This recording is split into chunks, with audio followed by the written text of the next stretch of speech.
Cubs were not able to complete a ninth-inning comeback bid in a 6-4 loss to the Phillies at Wrigley Field.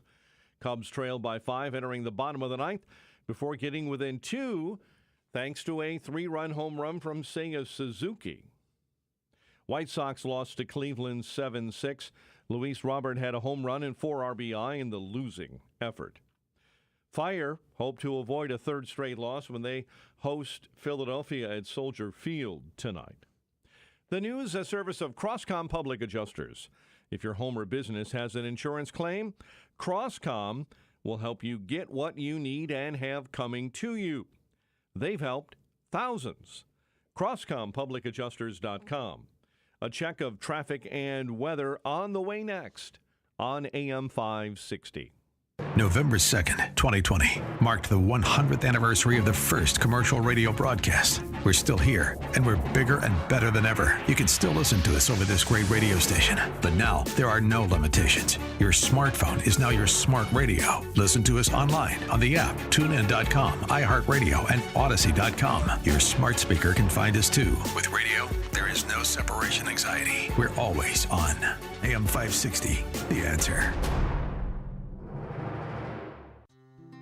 Balance of Nature's fruits and veggies supplements, changing the world one life at a time. That's some good stuff, I'll tell you.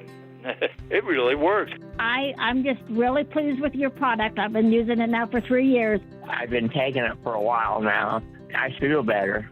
I live on the Balance of Nature. I plan on taking it forever. I've been a very happy customer. I like the product, and I'm telling a lot of people about it. Splash into your summer with Balance of Nature's summer savings. Call 1-800-246-8751 or go to balanceofnature.com and sign up as a new preferred customer to get 50% off your first set with free shipping and our money-back guarantee. That's 1-800-246-8751. Don't miss out. This offer is only available while supplies last. Go to balanceofnature.com or call 1-800-246-8751 and get this limited time offer by using discount code Chicago.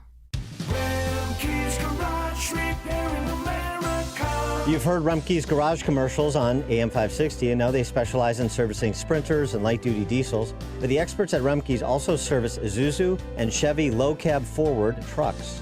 So if you own an Isuzu or Chevy low-cab forward truck but aren't sure where to get it repaired, take it to Rumpke's Garage, your #1 dealer alternative for repairs to your Isuzu NPR, Isuzu F-Series, or Chevy low-cab forward truck. Whether gas or diesel, your truck is the lifeline of your business. That's why Rumpke's Garage offers free loaners while your truck is being serviced. They'll even pick up and deliver for your convenience. Rumpke's Garage has the factory scan tool to properly diagnose Isuzu and Chevy low-cab forward trucks. Their commitment to your business is backed with a complimentary maintenance plan and free 2-year warranty. Go to Remke'sGarage.com to learn more about their specialization in Isuzu and Chevy low-cab forward trucks and schedule your appointment today. That's Remke's, REMKES, Garage.com. 5:11. Let's get an update on the roads.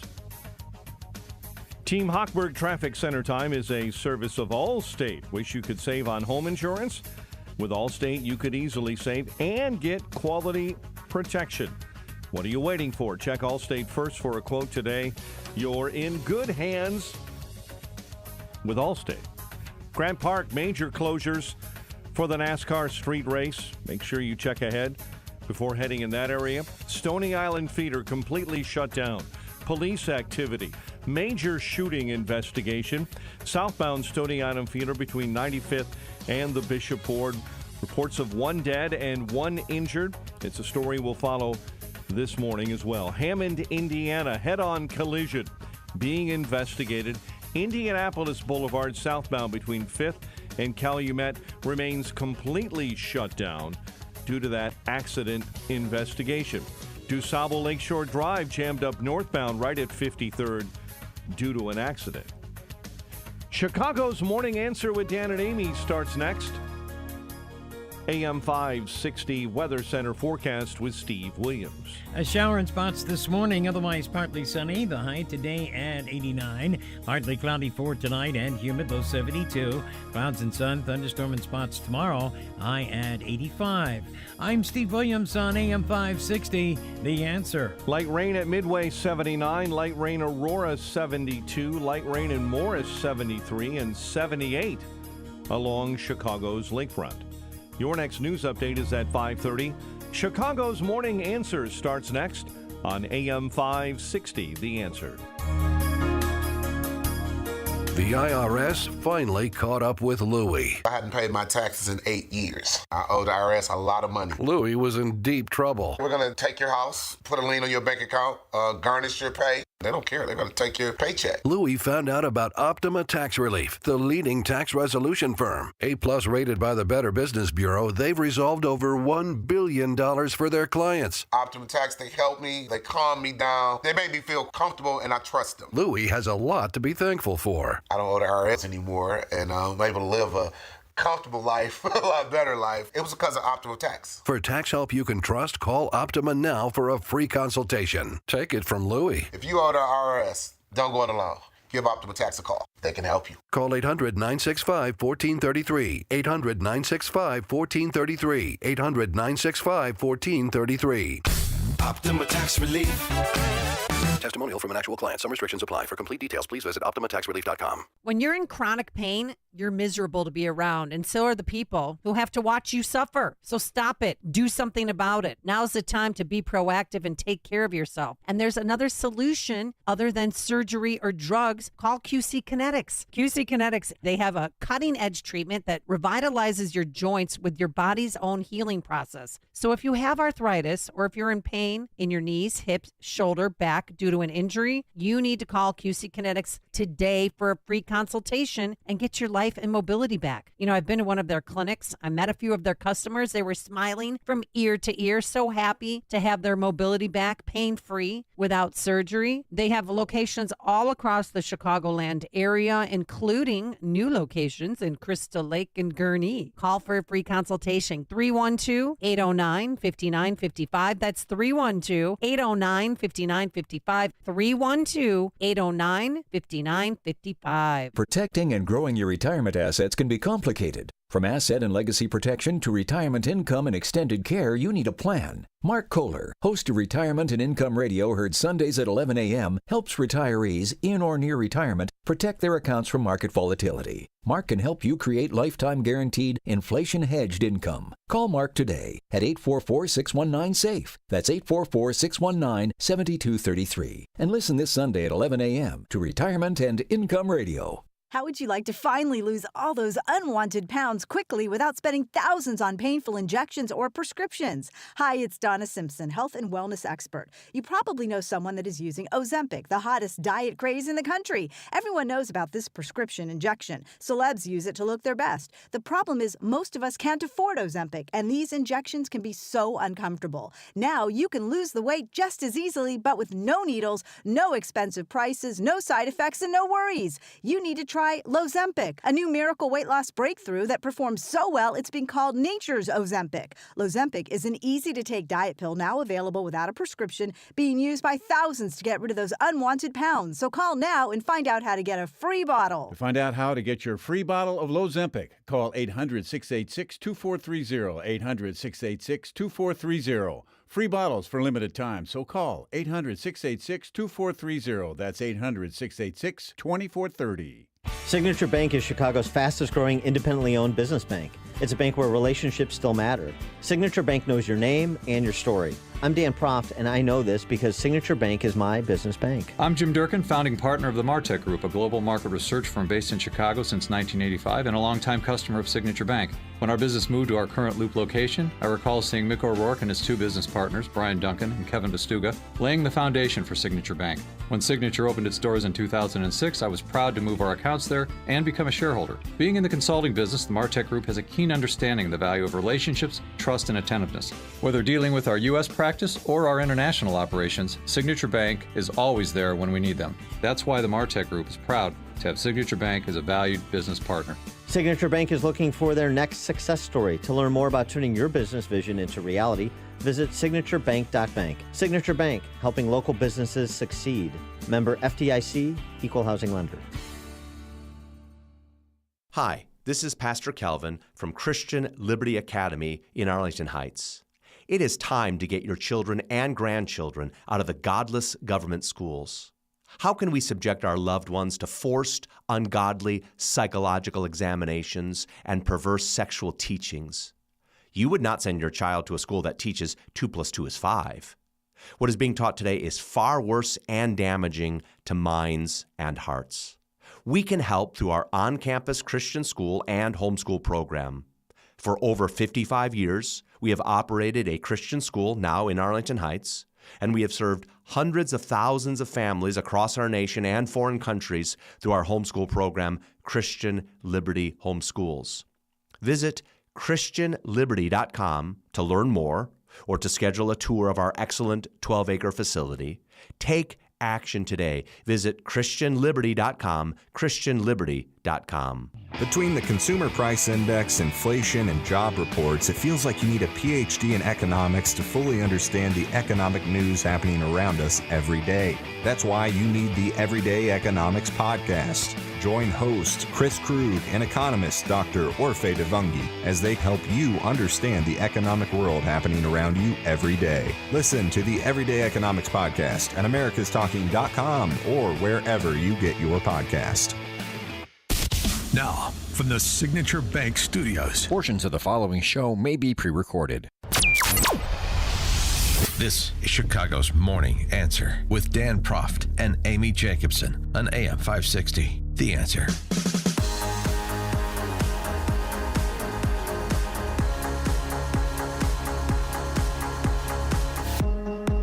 Top of the morning, Dan, and in for Amy J this morning, ABC 7 political reporter emeritus, Charles Thomas. Emeritus, man. Is that Latin? It is. Oh, boy. Yeah. I never learned. I didn't study Latin. It sounds very emeritus. Very regal.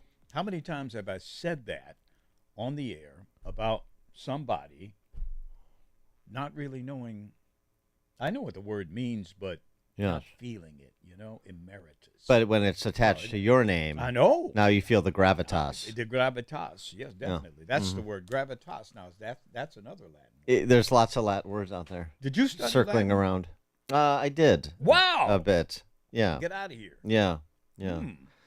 Latin and other dead languages. English is a dead language in many schools in this country these days. Hey, these days, definitely. Yeah. So, it was going so well, but there's been a bit of a regression to the mean for the Biden camp over the last 24 hours. He comes out of a bad night. That's all it was, bad night. Comes out of that bad night, and he's on North Carolina, or he's on to North Carolina. He gets back on the trail, gets back on that horse, because when Joe Biden gets knocked down, he gets right back up with some help from Jill. And he's got the verve. He's going to prove that he's still got it and he can do this job. He knows how to do this job, and he's going to do this job. And then the Sunday talkies, you had all of his pals circling the wagons for him. He's the guy. Don't panic. Let's relax. Everybody has a bad night. Obama tweeting out, I've had a bad debate night effectively, and so I know what it's like. And incumbents often have a bad first debate. That's just something that happens in politics, Charles. It's called calming the waters. Yes. But what they can't feel, they know the undercurrent, the undertow is there. And I'm not convinced that they're going to stay with Joe. But keep in mind that this is an outfit that has really screwed things up. Go back to Afghanistan and the withdrawal from there. Go to the broken border. Go to any number of the inflation, energy. Think of how this party has screwed up the country in these past 3.5 years. And I think you get a sense that could they screw up their own party as much as they've screwed up the country? Think about it for a minute.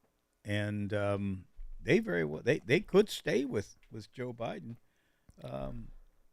at least through the convention. There's also talk about nominating him basically remotely prior to the convention in August, so that there would be no confrontations on the floor of the convention, right? No questions raised, because it would be a fait accompli by that point, and Joe will be their candidate. But man, no, I know they're going to get him out in July, maybe do some town halls to prove it up and so forth. Kamala's proud to be his running mate. There aren't enough drugs, I think, manufactured in the world that could save him at this point. I mean, he's not going to get better.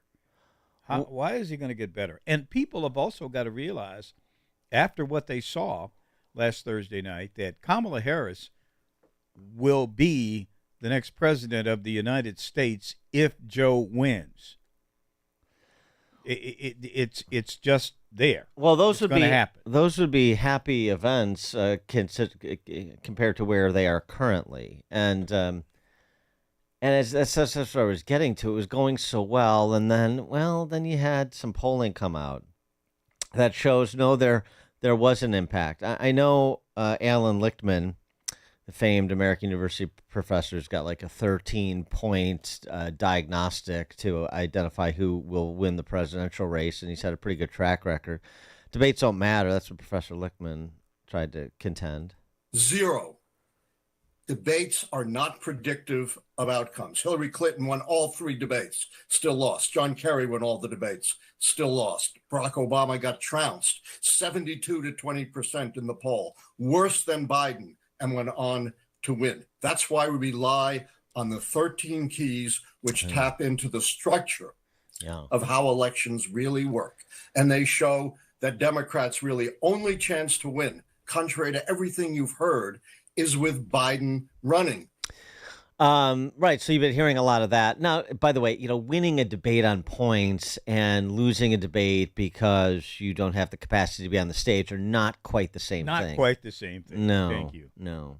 They leave a little bit more of a mark when it's, I don't have the capacity to be on this stage.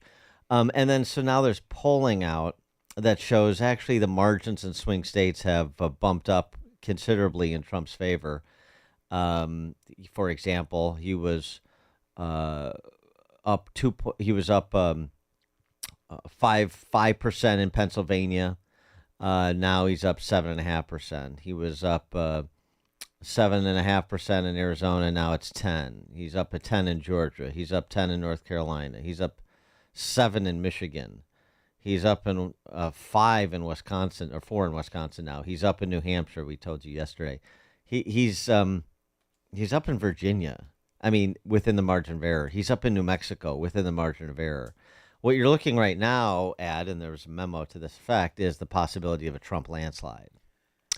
And that, I think, is making some people a little jumpy.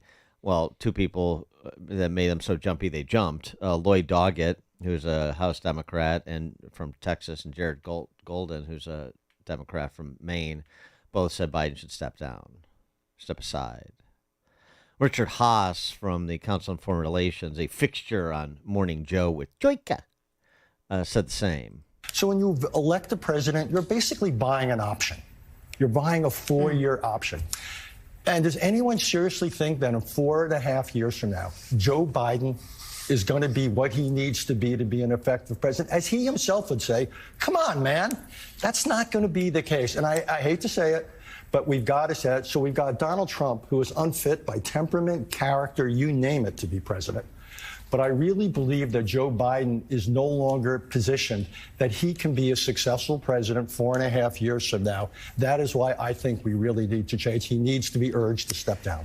Sort of to your point on Biden, not on Trump, but to your point, Charles. That's the Kamala question. Yeah. I mean, it absolutely. Nikki Haley said it during her ill-fated primary campaign, but it's coming to fruition. You vote for Joe Biden, you're voting for Kamala Harris to be the next president of the United States. At some point, if Biden should win.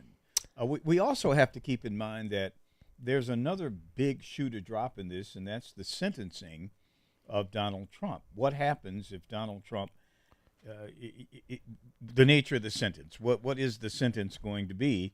And we know we have this crackpot judge in New York that's in charge of this, and now it's been pushed back to after Labor Day. It pushed back after Labor Day so that I think it will have a greater impact on the vote after Labor Day, of course, because people start paying attention at Labor Day.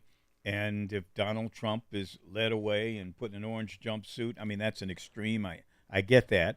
But what effect will this sentencing have on the electorate at that point? I mean, right. And the other question is, can you imagine a scenario where it will have enough of a beneficial impact for Biden, where he's still to be the nominee, and that the sentencing comes after the second debate? Will it have enough of an impact in any scenario? Is there enough of an impact available to reverse the situation in the positive for Biden? I think that's what Democrats have to be asking themselves. The problem is they don't have a good answer, because if it's not Biden, it's going to be Kamala. I mean, you're just not going to be able to pass Kamala over as a replacement. And that doesn't work either. So they have a bit of a Hobson's choice confronting them. And now, in addition to that, they can't get out of their own way. First of all, they have a White House spokeswoman who's almost as feeble a communicator as her boss. And they've come up with this, and then her boss just is, freelancing because, where's the rest of me? And so he said this about the debate. The latest excuse about the bad night, just a bad night, is that he almost fell asleep because of foreign travel. That's what happened at the debate. He had a little cold. He had a bad night. And then he almost fell asleep because he was overseas 2 weeks earlier, and he was still suffering from jet lag or something. Apparently, the president apologized to everyone in the room, saying this is not an excuse, but it is an explanation. And he blamed the extensive foreign travel that he did in the lead up to the CNN debate for his poor performance. Just a reminder for everyone, he did go to France for the D-Day anniversary, and then he turned right back around and went to Italy for the G7 summit. And he told the room, I didn't listen to my staff. So the suggestion there being his staff did not think this was a good idea. And then he apparently said, I almost fell asleep on stage. I just want to unpack this new explanation for a second, as the explanation for why his debate performance was so bad. I find it a little bit puzzling, and frankly, I'm not sure that a lot of people are going to find this reassuring. If anything, some folks might hear this and be even more concerned. Yes, there were 2 foreign trips in the lead up to the June 27th CNN debate, but he returned from Italy on June 15th. The debate, again, was on June 27th. So we're talking about roughly 12 days in between when he was back in the States. And remember, a part of those 12 days, about a full week, he actually spent with his advisors at Camp David for the sole purpose of really focusing on debate prep. So why is the president falling asleep on the debate stage at the hours of 9 p.m. to 10:30? Mr. President, are we boring you? That was CNN reporting, by the way. Yeah. I have to come in. No, I know you were. I come sit in for Amy. This turns my life around. Right. Well, you. I know you're a little weary. You went to Canada 2 years ago, and you're still recovering from that. Well, I don't know. I don't think that's going to help. I don't think that's going to help, and KJP's not going to help either. And we'll hear what she had to say at 5:38 after we check the headlines with Mike Scott. 5:32, some light rain showers are falling this morning. And former President Trump's sentencing, as you heard Dan talk about in his New York hush money case, being postponed until September. The sentencing now will be delayed until September 18th at the earliest. Lawyers asking for more time to go over any potential impact from the court's immunity decision. A second Democrat lawmaker openly declaring a lack of faith in President Biden's campaign. After Biden's disastrous debate performance last week, Texas Congressman Lloyd Doggett became the first congressional Democrat to officially call on Joe Biden to step down. A new poll takes a look at possible Democrat replacements and how they may fare against former President Trump. Here's Fox's Sue Gutzman. According to a new poll, only one Democrat can beat former President Trump in the November election, and it's not President Biden. The Ipsos poll testing several elected and unelected Democrats head-to-head with the former president, and the only candidate to emerge victorious is Michelle Obama. The 60-year-old former First Lady has not campaigned or even posted to social media about President Biden's re-election bid, nor has she indicated she'd run for any office. Other Democrats pitted against Trump in the hypothetical matchup that would lose to him include Governors Gavin Newsom, Gretchen Whitmer, Andy Beshear, and J.B. Pritzker. Sue Guzman, Fox News. Hurricane Beryl continues to churn across the Caribbean. The latest update this morning says Beryl is now a Category 4 storm with 145-mile-an-hour winds. Brian Hirth is with the Texas Tech Hurricane Research Team. As opposed to last year, where we had a very active season, but a lot of storms formed in the Atlantic and then recurved out into the Atlantic. Brian Hirth with the Texas Tech team says these storms are steaming right from the Atlantic into the Gulf of Mexico, and the winds are right to keep that funnel going.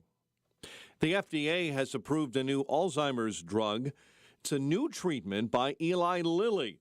It will be sold under the brand name Kisunla and was approved Tuesday by the FDA after outside experts said the benefits of that drug outweigh the risks. The drug is designed to clear the brain of an Alzheimer's-related protein in the brain called beta amyloid. Governor Pritzker will be in Washington, D.C. today. The governor is set to meet with President Biden and other Democrat governors in an emergency meeting at the White House. Multiple reports say the meeting was scheduled by the Democrat governors to discuss their concerns about President Biden following his poor debate performance. The Supreme Court is declining to review a challenge to Illinois' assault weapons ban. The High Court deciding yesterday to allow the law to stand as cases challenging its constitutionality move through the lower courts. Hannah Hill is with the National Foundation for Gun Rights and says while the Illinois ban remains in place for now, Justice Clarence Thomas's opinion shows the law's days are numbered. He used the term nonsensical, contrived, highly suspect. And he said outright, it is difficult to see how the Seventh Circuit could have concluded that the most widely owned semi-automatic rifles are not arms protected by the Second Amendment. A bench trial is set in the Southern District of Illinois Federal Court in East St. Louis, September 16. Cubs lost to the Phillies 6-4 at Wrigley Field. White Sox lost to Cleveland in walk-off fashion 7-6 last night. Michael Kopech charged with his 7th loss. And overnight, Tim Anderson's fall from stardom continued. The Marlins designated the two-time All-Star for assignment. Anderson was hitting just .214. 31-year-old shortstop's first season with Miami is a far cry from what he was able to do during his All-Star prime with the White Sox. The news, a service of Health Insurance Mentors. 65 or older, thinking about Medicare? Medicare done correctly will be the best health insurance you will ever have. Call Stephen Tucker today. 630-674-1551 or healthinsurancementors.com. A check of traffic and weather on the way next on AM 560. This radio station is always on, but sometimes you need more content that you can take with you anywhere. That's why we invented the SalemPodcastNetwork.com. You'll find all the great hosts on this radio station, plus a few more, like Charlie Kirk, Dinesh D'Souza, Trish Regan, Jenna Ellis, and Dennis and Julie. There's literally no end to what we can teach you. It's like radio on demand, and just like radio, it's always on. Go find out what you're missing. Download the app, SalemPodcastNetwork.com. Would you go to court without a lawyer when the other guy is lawyered up? Or are you going to go it alone and learn law and procedure as you go? When you have an insurance claim for your home or business, it's the same thing. This is Dan Lights from Crosscom. We inspect your property, file your claim, negotiate the damages, and maximize your settlement with your insurance company. Insurance companies will send out their inspectors that work for them, get paid by them, and represent them. Not you. If we complete the repairs approved by your insurance company, our service is free. Crosscom Public Adjusters has turned denied claims into approved claims. We've also increased insurance claims anywhere from 23 to 1,000%, and we could do the same for you. We are licensed by the Department of Insurance and work in Illinois, Northwest Indiana, and Southern Wisconsin. Crosscom Public Adjusters, 630-871-5500. Online at crosscominc.com. That's crosscominc.com. Crosscom, building trust for over 20 years. Balance of Nature's fruits and veggies supplements, changing the world one life at a time. I've been watching it on TV, and then so has my husband, and I guess he just called up and surprised me. He had ordered it, and I didn't expect it for me to notice it so right away. I kind of shocked my husband when I told him. I've been taking it like a little over a week. I'm taking it, and then I can already notice a difference. I just feel very good. I can't even put it into words. I feel really good every day. I don't wake up grouchy. I'd love everybody to take it. I think it's wonderful. Splash into your summer with Balance of Nature's summer savings. Go to balanceofnature.com and sign up as a new preferred customer to get 50% off your first set. Don't miss out. This offer is only available while supplies last. Go to balanceofnature.com or call 1-800-246-8751 and get this limited time offer by using discount code Chicago. If you had $1 million in 2009, today it would be worth less than $700,000. Thank you, big government. Hedge against runaway inflation with gold from Birch Gold Group. Birch Gold will help you convert an existing IRA or 401k into a tax-sheltered IRA in physical gold. I trust Birch Gold, and you can too. Text the word SHELTER to the number 989898 and get a free, no-obligation info kit on gold. Text SHELTER to 989898 today. Life is complicated enough without having to worry about your financial concerns when you retire. In a perfect world, your retirement funds would just be there when you reach retirement age. But it's not a perfect world, and you really need to look ahead and be proactive to manage the dollars you've earned. The team at Wealth Management Group can help. Uncomplicate your financial future and talk to the team at Wealth Management Group today. Call 833-WMG-PLAN. That's 833-WMG-PLAN. Or invest with WMG.com. Don't let a cold, sinus infection, or allergies ruin your day. Breathe easier, sleep better, and feel healthier with Navage. Visit Navage.com, Walmart, Walgreens, CVS, or a store near you. 540. Let's check the roads. Team Hochberg Traffic Center time. Two problem spots. Stony Island feeder southbound between 95th and the Bishop Ford entirely shut down due to police activity and a shooting and crash. Reports of one dead and one injured there. And it's not shut down at I-355, by the way. It's just delayed because of the shutdown between the Dan Ryan and the Chinatown feeder because of another fatal shooting investigation. All traffic is diverted off onto the inbound Dan Ryan. That crash and shooting continues to be investigated on the Stevenson. All the activity between the Ryan and the Chinatown feeder. Chicago's Morning Answer with Dan and Amy continues next. Now, your official Chicagoland weather forecast. AM 560 Weather Center forecast. A shower early this morning, otherwise clouds and sun with a high of 89. Currently, we have clouds and 74 at O'Hare. Light rain in Aurora, Joliet, DuPage Airport, Morris, Romeoville, and 76. Your next news update is at 6. Chicago's Morning Answer continues next on AM 560, The Answer. Now, from the Signature Bank Studios. Only the biggest stories, only the biggest guests, and only the biggest opinions. This is AM 560, The Answer.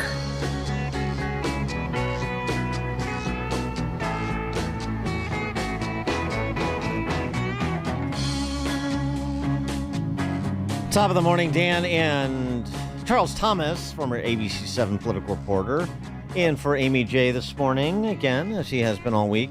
We're talking about Joe Biden and some support starting to falter. Some Democrats going south on Joe Biden, a couple of members of Congress, some more grumbling, some more open-mindedness to the idea that he could be replaced. He's got to reestablish the American people's confidence in him. Is that even possible? Tim Ryan, former congresswoman from Ohio, remember he ran against J.D. Vance. He ran against Nancy Pelosi. He ran for president. I ran for president in 2020. I was the first presidential candidate to endorse Joe Biden in 2020. I love America. I love our party. I love Joe Biden. I wouldn't brag about that. But he goes on to say the Democratic nominee in 2024 should be Kamala Harris. Oh, yeah. Yeah. He promised to be a bridge president to the next generation. I like that idea. I envision him defeating, not debating.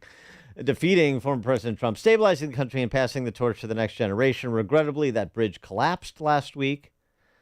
Witnessing Joe Biden's struggle was heartbreaking, and we must forge a new path forward, and that path is Kamala Harris.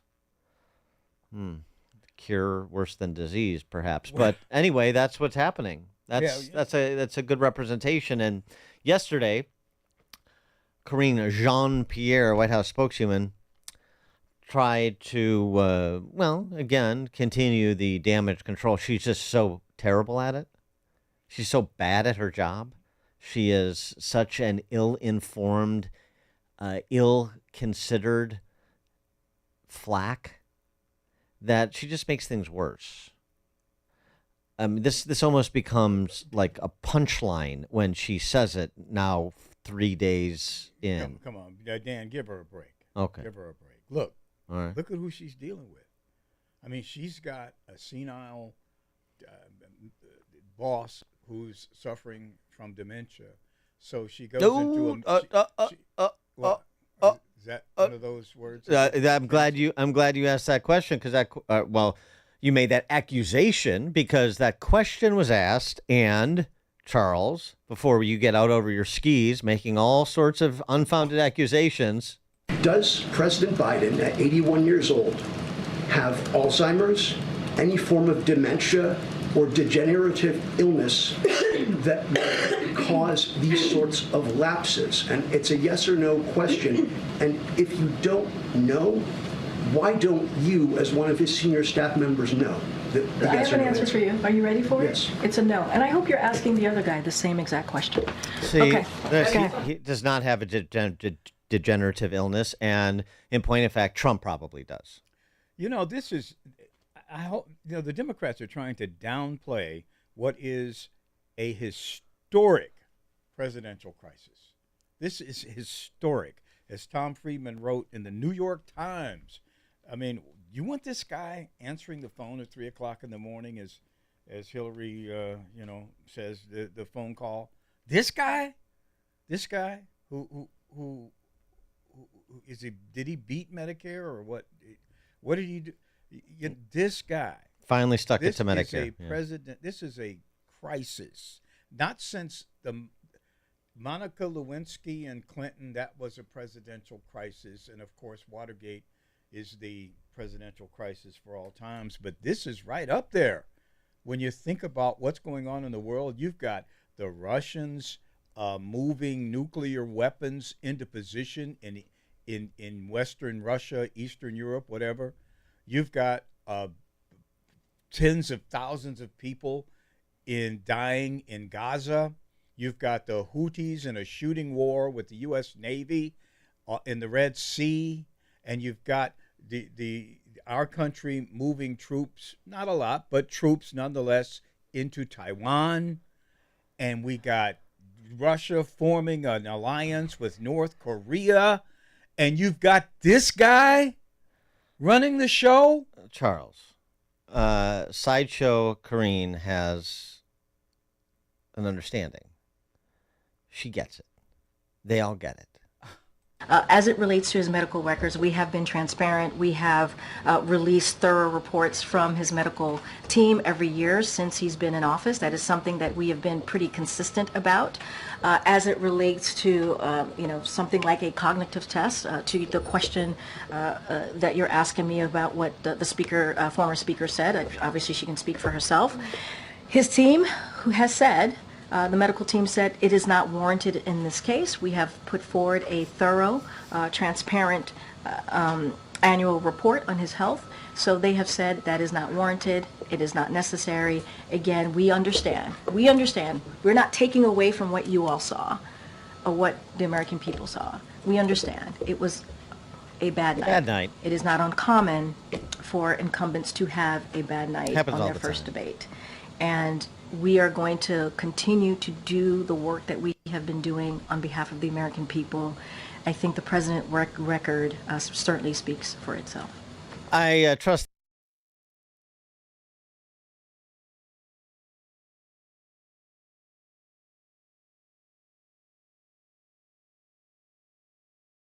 No need for a cognitive test because it's so obvious that there's a cognitive problem. Why bother? Why waste the $20 on the test?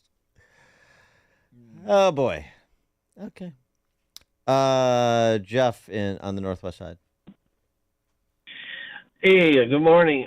So if I was to advise the governors that are making their way to Washington, I would say, hey, just find yourself a body double for Joe Biden, trade him out, and hey, he had one bad night, and nobody's wiser, and there you go. Yeah, exactly. I saw that movie with Kevin Kline, and then Sigourney Weaver can replace Jill Biden, and yeah, I like that, the body double idea.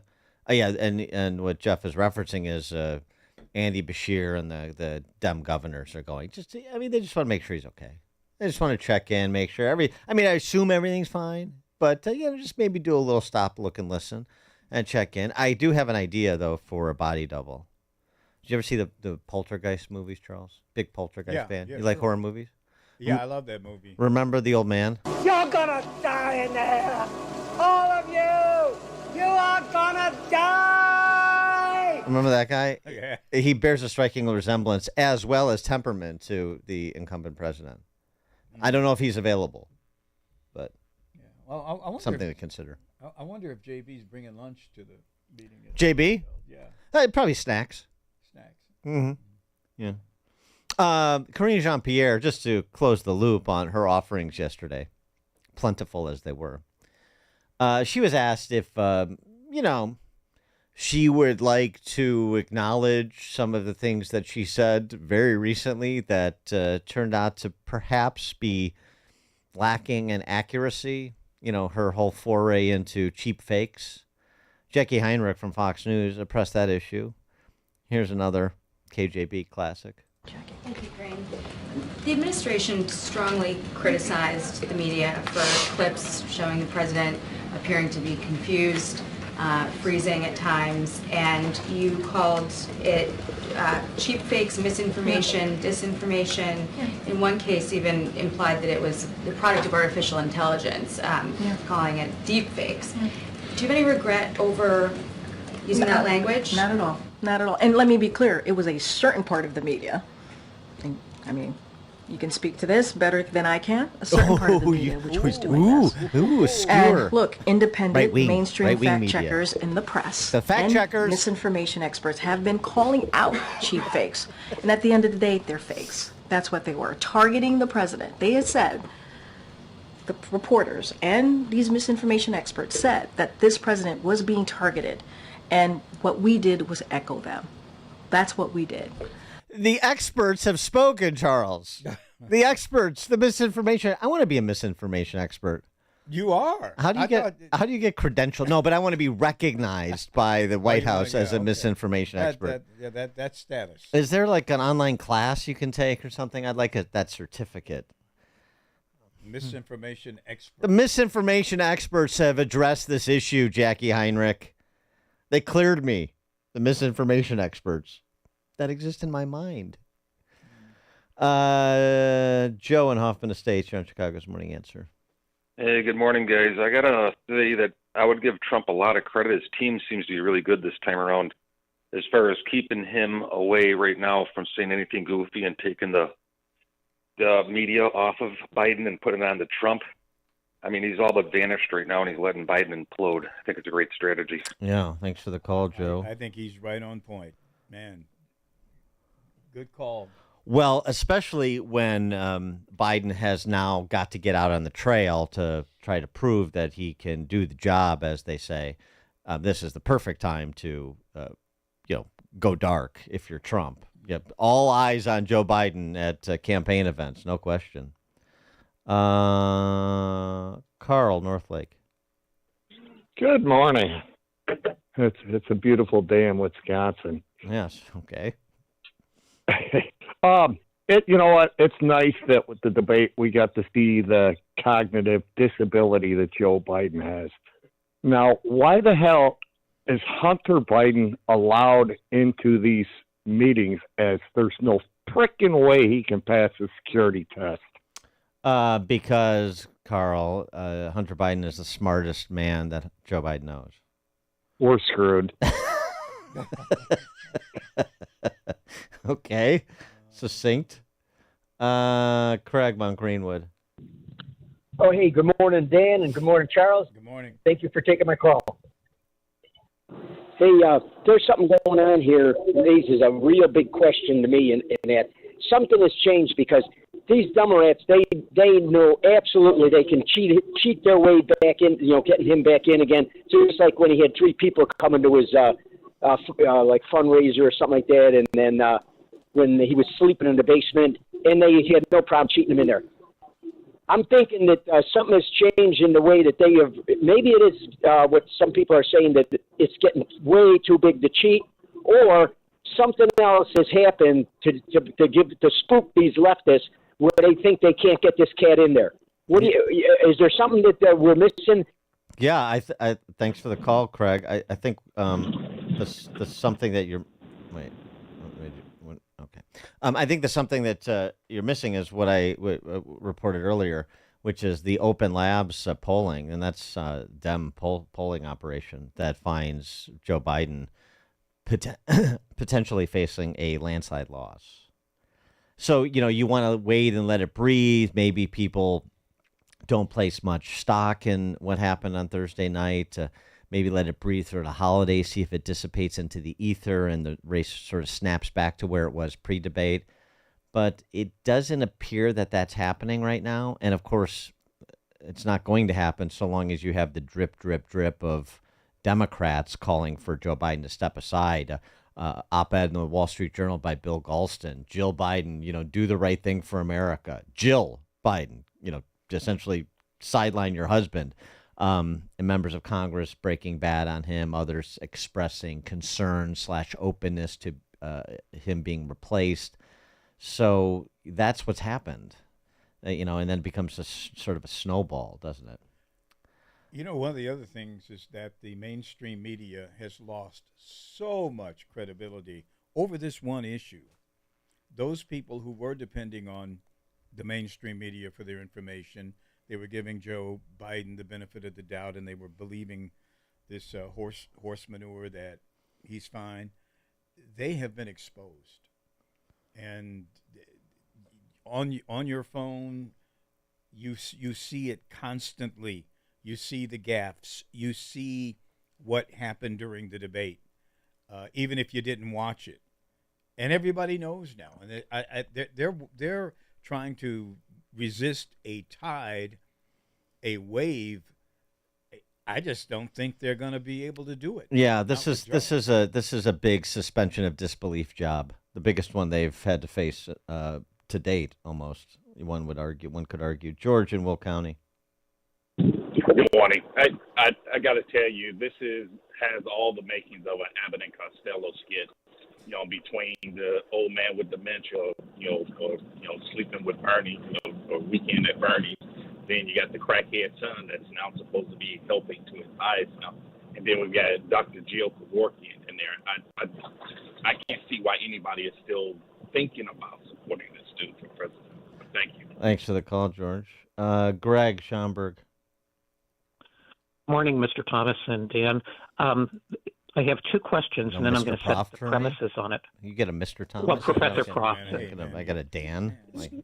It should be a Professor Prof. I'm sorry. Yeah. Okay, here we go. Two serious questions, the elements of which have been discussed by all the callers, and most notably by Mr. Thomas when he talked about the fact of the 3 o'clock in the morning call. We do not have a president right now that's capable. Okay, and I think that's building up over the weekend. And Barack has been running the show for these 3.5 years. So if the beginning of the week, Barack goes to Joe and says, you have to step down, and if you don't, we're going to do the 25th Amendment on you. And Biden says, nope, I'm not stepping down. And they do the 25th Amendment, and the cabinet refuses to do the 25th Amendment. Does Congress have anything to do with that? So that's question number one. And then question number two is if it is evident that family members are actually running the presidency for the president, is there any recourse? And one other dimension of that, as you think it through to the election, would be that they would do the 25th Amendment, put Kamala in there, but Kamala would agree that she can't win. So consequently, it would be open season for all of the other people to figure out who's going to be running for the Democrats. That's essentially the scenario I put forth last week. Thanks for the call, Greg. Well, first, of the 25th Amendment, there is a provision in the 25th Amendment. Vice President, majority of the cabinet, basically, the principal officers of the executive department, but or such other body as Congress may, by law, provide. So there is that outlet, but Republicans in the House aren't going to do that. Why would they? So that's not going to happen. 25th Amendment's not going to happen. And, you heard the polling. Only Michelle Obama is up on Trump head-to-head right now from the erstwhile contenders. Well, she's not going to do it. They got a big problem, and there's no easy way out. It is 6 o'clock, WIND, Chicago. He's not giving up. I'm Dave Anthony, Fox News, though some of his fellow Democrats think President Biden should. We got to make a decision. One he alone has to make. Congressman Mike Quigley tells Fox 32 TV in Chicago it's more than just one bad debate performance. And Reuters reports 25 Democratic lawmakers are considering joining Lloyd Doggett.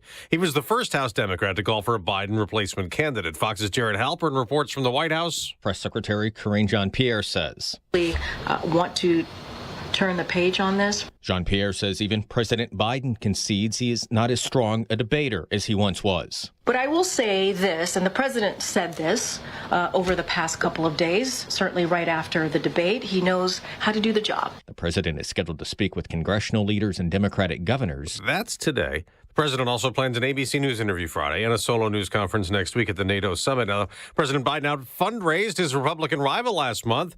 The Democrats' campaign raised $127 million, eclipsing the Trump $111 million number for June. But the former president raised $67 million more than President Biden's campaign in the last quarter. The former president's sentencing in New York's been delayed from next week till at least September. Judge Merchan has a very serious problem on his hands. There were items introduced in evidence in the trial that he supervised that I believe are clearly covered by the Supreme Court's immunity decision. So Trump attorney Will Scharf tells Fox the entire trial's corrupted. The former president was convicted of falsifying business records and payments he made while president, reimbursing his ex-lawyer for paying an alleged affair quiet before the 2016 election. Jamaica is bracing for Beryl, a Category 4 hurricane that'll hit the day. The Caymans will feel it too. Winds at 145 miles an hour. Some of those winds, at least tropical storm force winds, running up towards Haiti. Fox meteorologist Adam Klotz, Beryl already did damage on some other Caribbean islands, blamed for at least 6 deaths. America's listening to Fox News. 73 degrees. We have some light rain showers crossing the area at 6:02 on AM 560. The Answer. Good morning.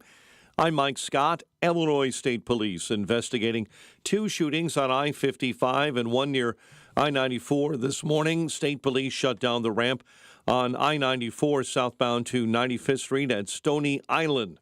That to investigate a shooting around 2:20 a.m. 2 were shot, 1 fatally. Another shooting being investigated by Illinois State Police It's on the inbound I-55 ramp to the southbound Dan Ryan. That happened around 2:28 a.m. Traffic is shut down and diverted off right now onto the inbound Dan Ryan. One person shot there, transported to a hospital in an unknown condition. We'll get the rest of the traffic update in just a moment. The family of a Chicago woman missing in the Bahamas is pleading for more support from the American government. It's been nearly 2 weeks since anyone has seen or heard from 41-year-old Taylor Casey. Police found Casey's cell phone in the ocean, but the family said authorities refused to turn over that phone. Governor Pritzker will be in Washington, D.C. today. The governor slated to meet with President Biden and other Democrat governors at the White House. Multiple reports say the meeting was scheduled on an emergency basis by those governors to discuss their concerns about President Biden following his poor debate performance last week. And the Supreme Court is declining to review a challenge to Illinois' assault weapons ban.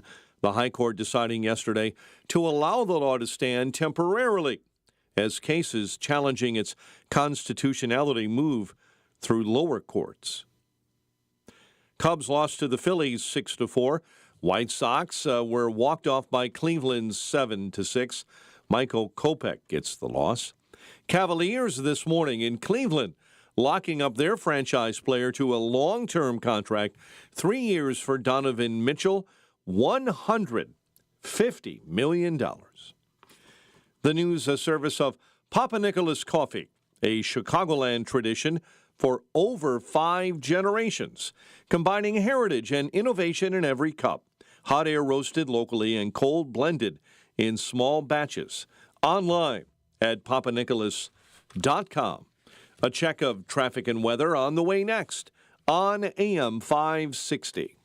Your home is a valuable asset, and you want to take care of your home. From roofs, siding, windows, and doors to furnaces, flooring, landscaping, and much more. Listen to your go-to for all things home. It's Home Answers Radio every Sunday morning at 9. Presented by Lang Home Medical Equipment, Executive Green Carpet Cleaning, and by Valdecast Windows and Doors. Get answers from industry experts so you can make informed decisions about your home improvement. Right here on AM 560, The Answer.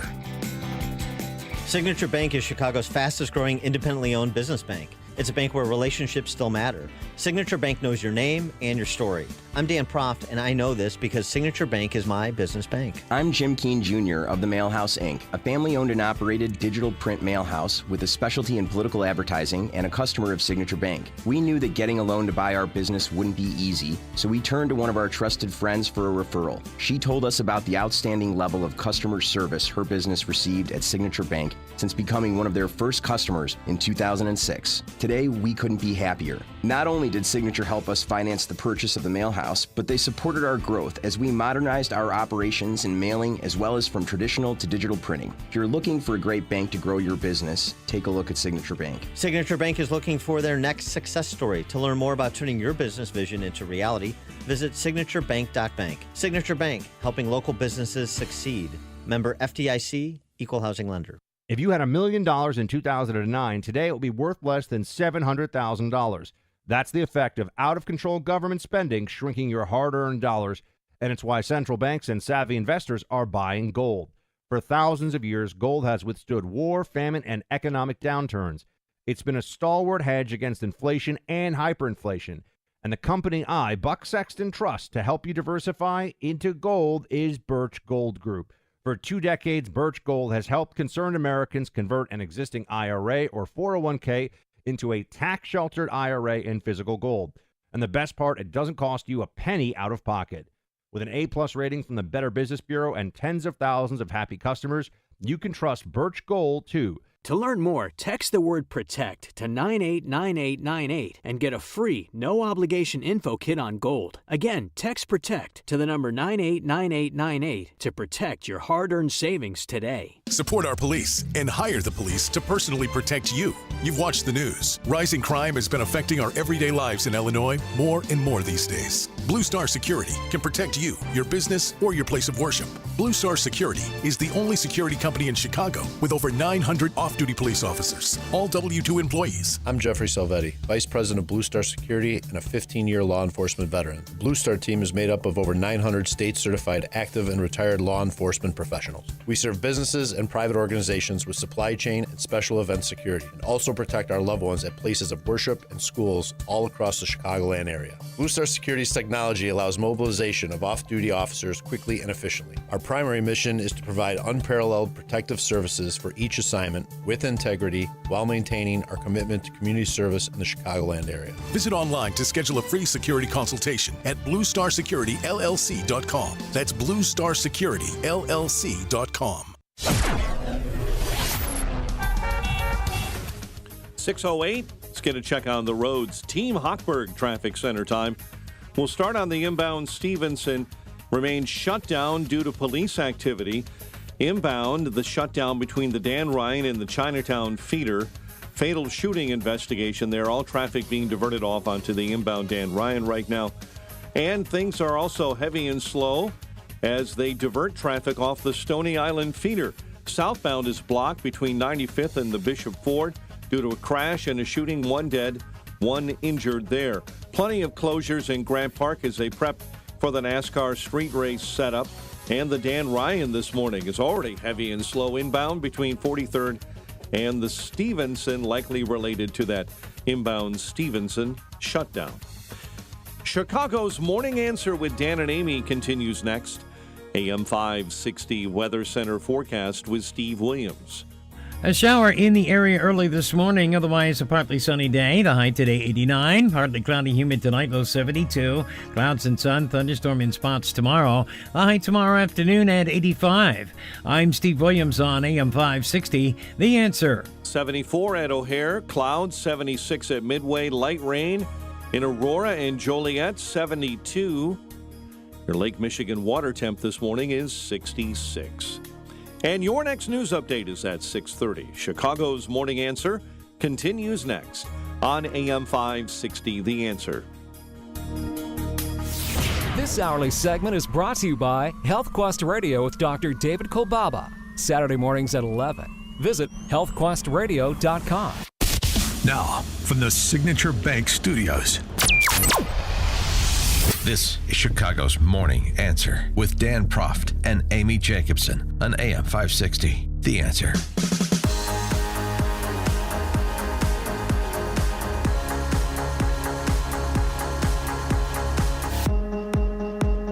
Top of the morning, Dan, and in for Amy J this morning, ABC 7 political reporter emeritus Charles Thomas. And good morning. Charles, I know you were focused in June on Pride Month, but it was also I was actually. Yeah, it was also gun violence awareness month, as you well know. Oh, was it? Yeah. Oh, I didn't know that. I think in Chicago it's more like Gun Violence Appreciation Month. Yeah. Not so much awareness. I'm very aware of it. Well, anyway, on the heels of that, I'm happy to report there is a new, now listen closely, state, county of Cook, city of Chicago partnership. This is exciting. Yeah, that is exciting. Always is exciting. It is exciting. Yeah. And the new organization is called Illinois Government Alliance for Safe Communities. Oh, that sounds, that's impressive. It's an impressive alliance. Yes. Yeah, and it's about time we had an alliance. Finally, because of the leadership of, Jelly Belly and Tony, Mm-hmm. and BLM Brandon.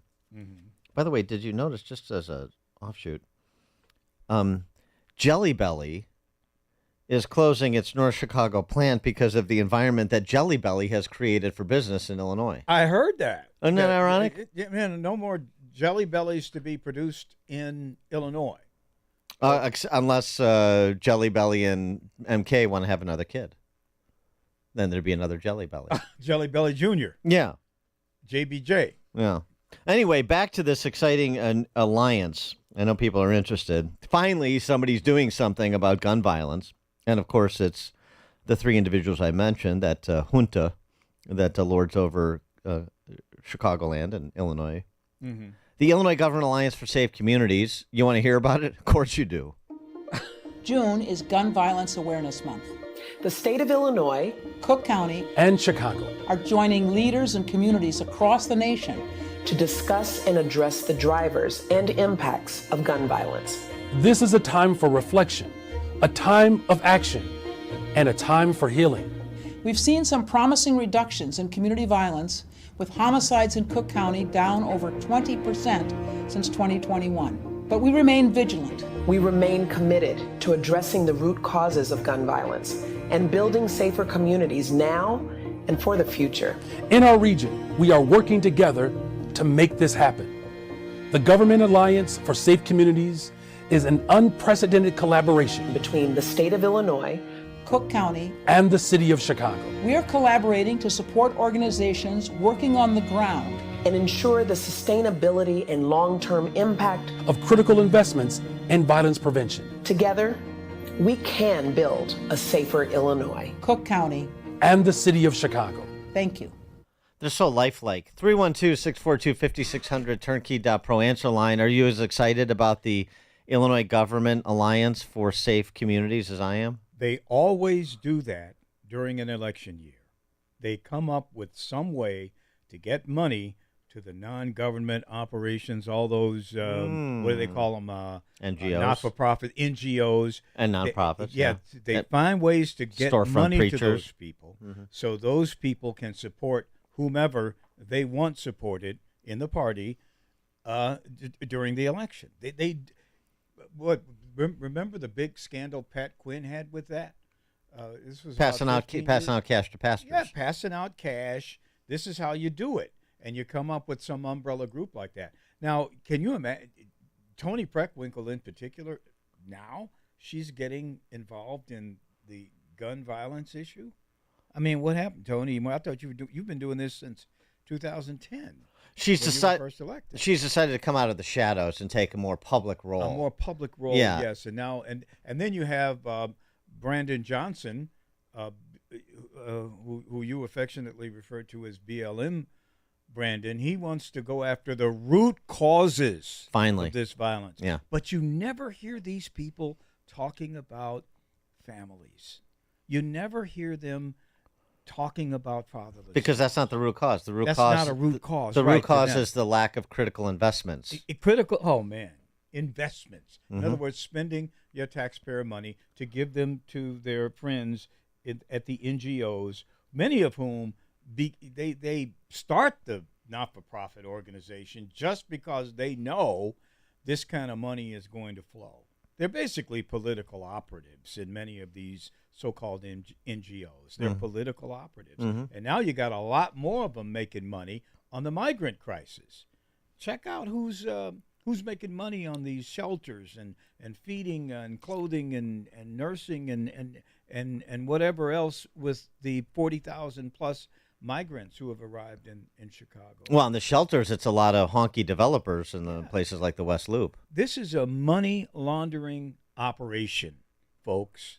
It absolutely is. And I say that having covered it a long time, but it's you got to wise up. You got to wise up at some point. But they do it every election year. They come up with something like this in order to funnel money to their supporters. You seem people to the polls, man.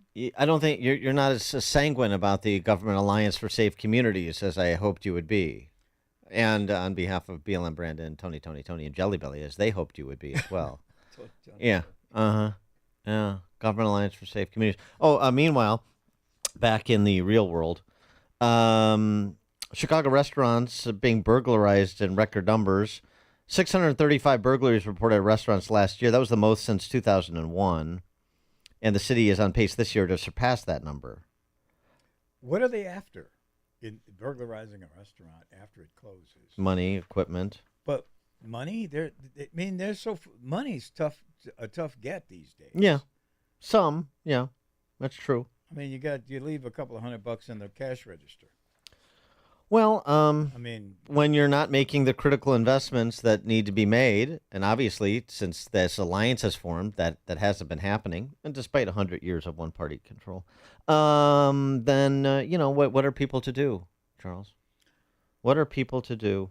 Sam Toya, who is this sort of jellyfish-like entity. He has a bulbous head and there's no spine. He's the CEO of the Illinois Restaurant Association. He said the Illinois Restaurant Association would love to see more presence of officers and security guards through the 77 communities in Chicago. Oh, really? Welcome. Sam Toya is going to be the first person to testify before the Illinois Government Alliance for Safe Communities with those ideas. Oh, really? Yeah. He's Yeah. Sam. Red June Cafe in Bucktown has been hit twice in less than 2 months. Owner Kim Blackburn said she's been bracing for a break-in given all the burglaries that have been happening. And she says it's aggravating to deal with the aftermath, but she also wondered what can be done to address what could be a crime of desperation. Do we start with providing more help for these people that don't have anything, that are driven to steal? See? This is the Stockholm Syndrome on full display. This is like the people who say it's just big city living, or when they get winged by a bullet, they say, well, yeah, that's just what happens in big cities. You get shot. I mean, that's just, in order to enjoy the restaurant scene, you have to, concede that you're going to be shot at some point. I mean, that's a fair trade-off. It's a reasonable one. That's a reasonable expectation. But yeah, driven to steal. A restaurateur who's been hit twice. She's on the side of the lawless. We've talked about this many times, but it never gets any less frustrating. So the majority, like the overwhelming majority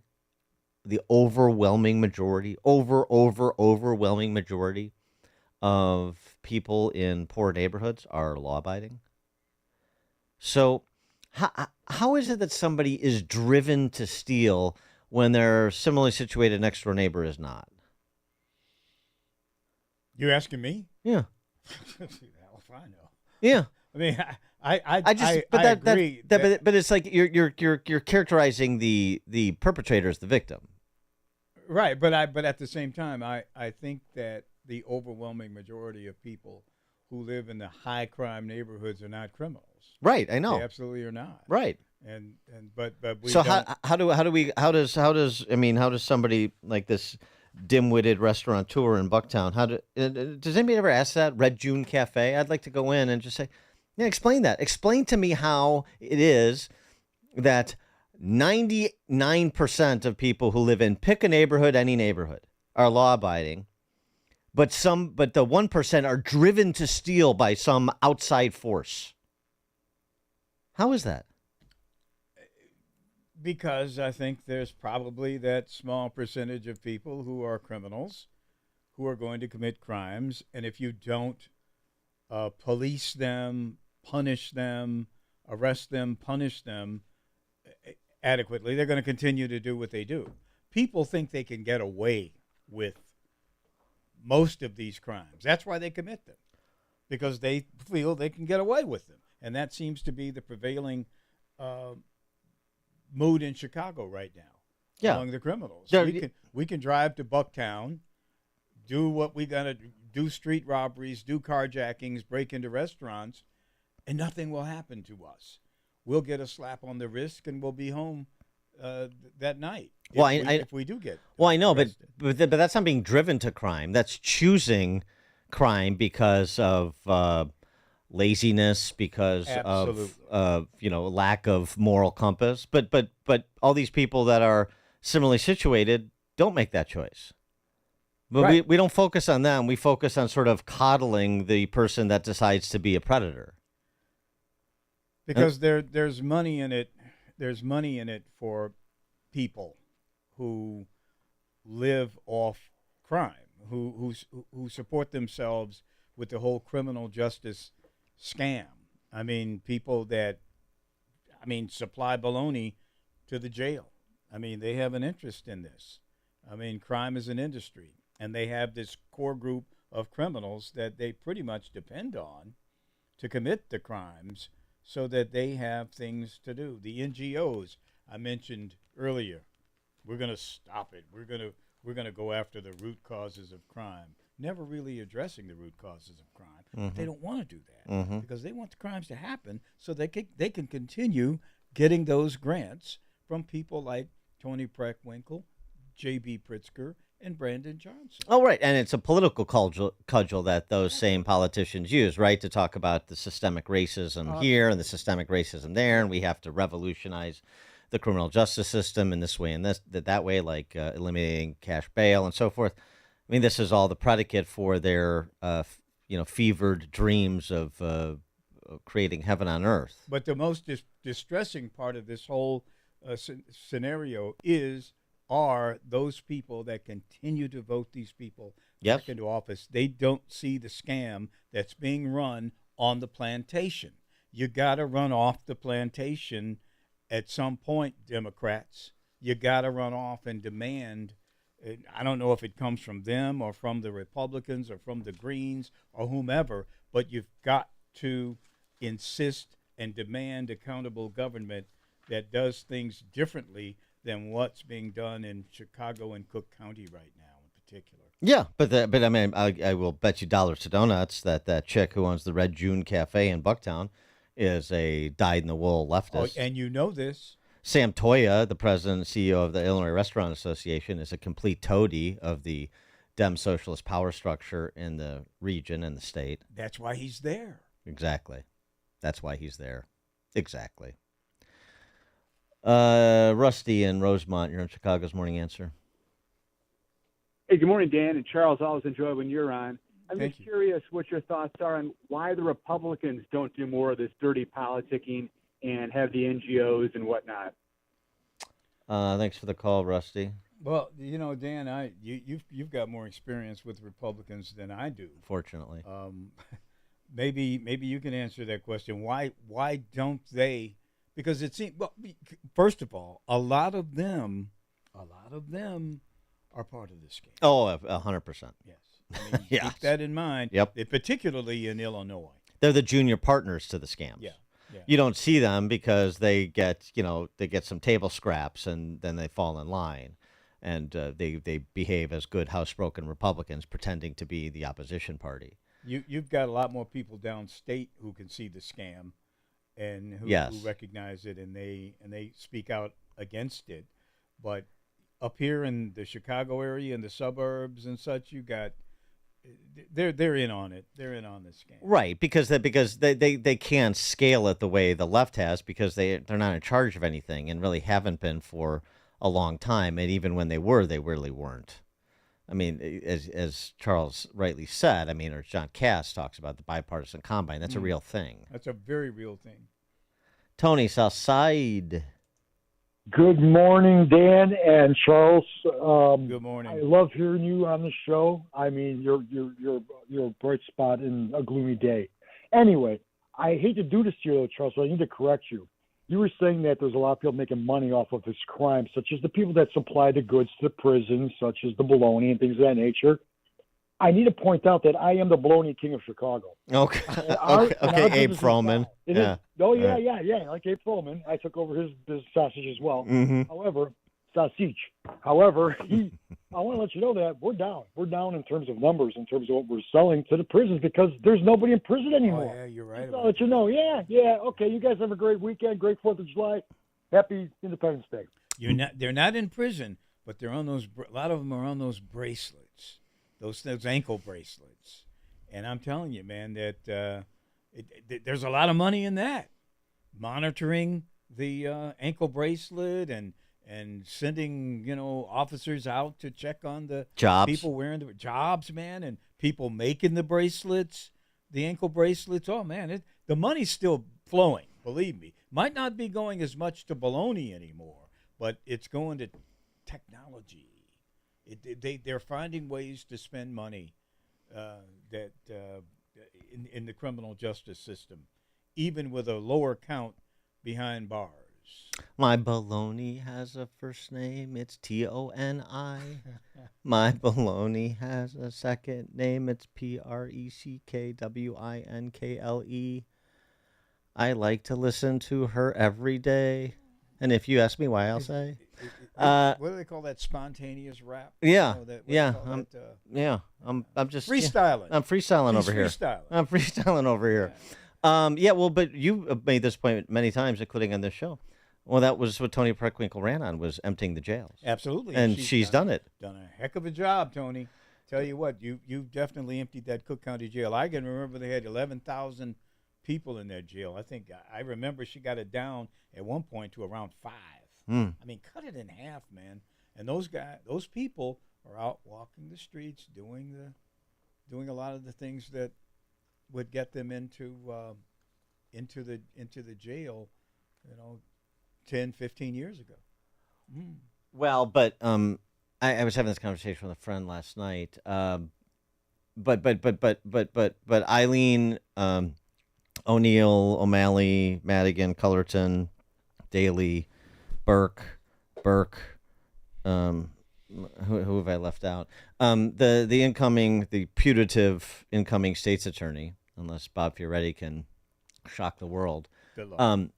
She is. She's not going to say anything now. She's got to be quiet. But when she gets in, she's going to do some things, and so that's going to represent some sort of sea change when it comes to law enforcement. You think so? No, I don't. I don't. Some people, though, some people have fully embraced hope as a strategy for life. Boundless, evidence-free, just sort of hoping desperately that someone will save them from themselves. I don't think it's going to happen, but I mean, you can stick with that. Listen to Dan and Amy on your smartphone. Download the AM560 mobile app today at 560theanswer.com/mobile. Balance of Nature's fruits and veggies supplements, changing the world one life at a time. That's some good stuff, I'll tell you. It really works. I'm just really pleased with your product. I've been using it now for 3 years. I've been taking it for a while now. I feel better. I live on the Balance of Nature. I plan on taking it forever. I've been a very happy customer. I like the product, and I'm telling a lot of people about it. Splash into your summer with Balance of Nature's summer savings. Call 1-800-246-8751 or go to balanceofnature.com and sign up as a new preferred customer to get 50% off your first set with free shipping and our money-back guarantee. That's 1-800-246-8751. Don't miss out. This offer is only available while supplies last. Go to balanceofnature.com or call 1-800-246-8751 and get this limited time offer by using discount code Chicago. If credit card debt is stressing you out and keeping you up at night, you need to call Team Hochberg about a fresh start debt consolidation loan. Meet Billy, 68, veteran, score 658, income from his 2 jobs, VA benefits, and Social Security totaled $112,000 a year, living in a $275,000 home in Crystal Lake. Billy accumulated $65,000 on his credit card, so he contacted Team Hochberg about a fresh start debt consolidation mortgage. Team Hochberg loan officer Cindy Piazza helped Billy eliminate his credit card debt and saved him over $2,100 a month. Let's review. Cindy helped Billy pay off $27,000 of credit card debt and saved him more than $25,000 a year. Seriously, what are you waiting for? Team Hochberg helped Billy and thousands of radio listeners, but we can't help if you don't call 855-563-2843 or visit 56david.com. That's 855-563-2843 or 56david.com. Lower.com, equal housing lender, NMLS 1124061. AM 560, The Answer.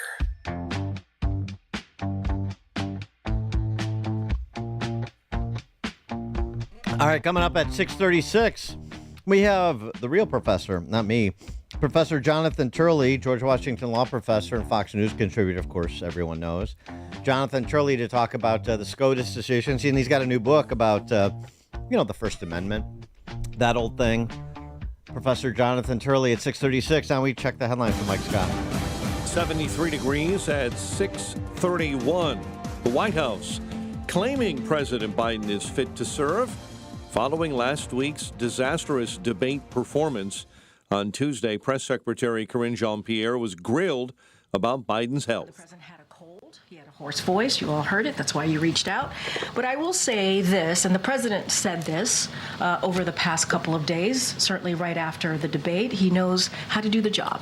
Some Democrats have been raising concerns over Biden's prospects for re-election, and the poll numbers bear that out.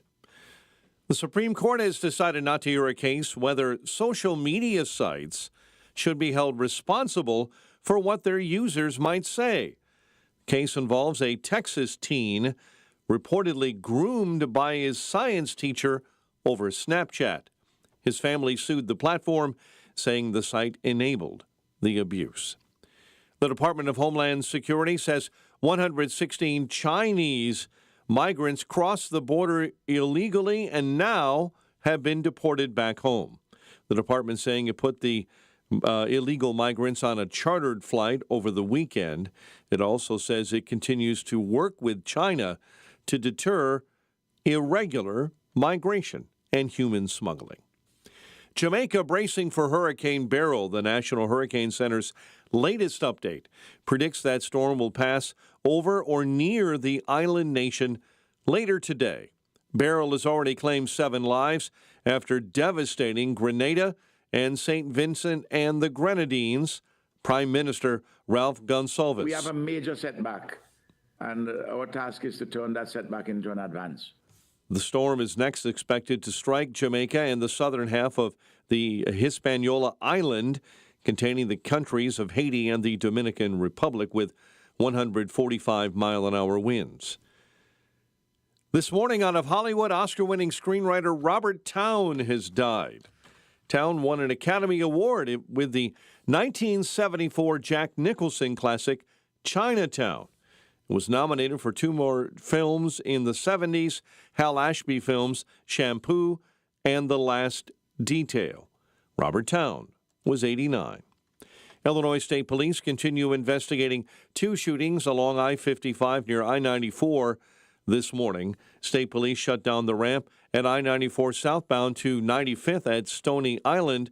2 were shot there, 1 fatally. Another shooting occurred on the inbound 55 ramp to southbound Dan Ryan near the Chinatown feeder around 2:30 this morning.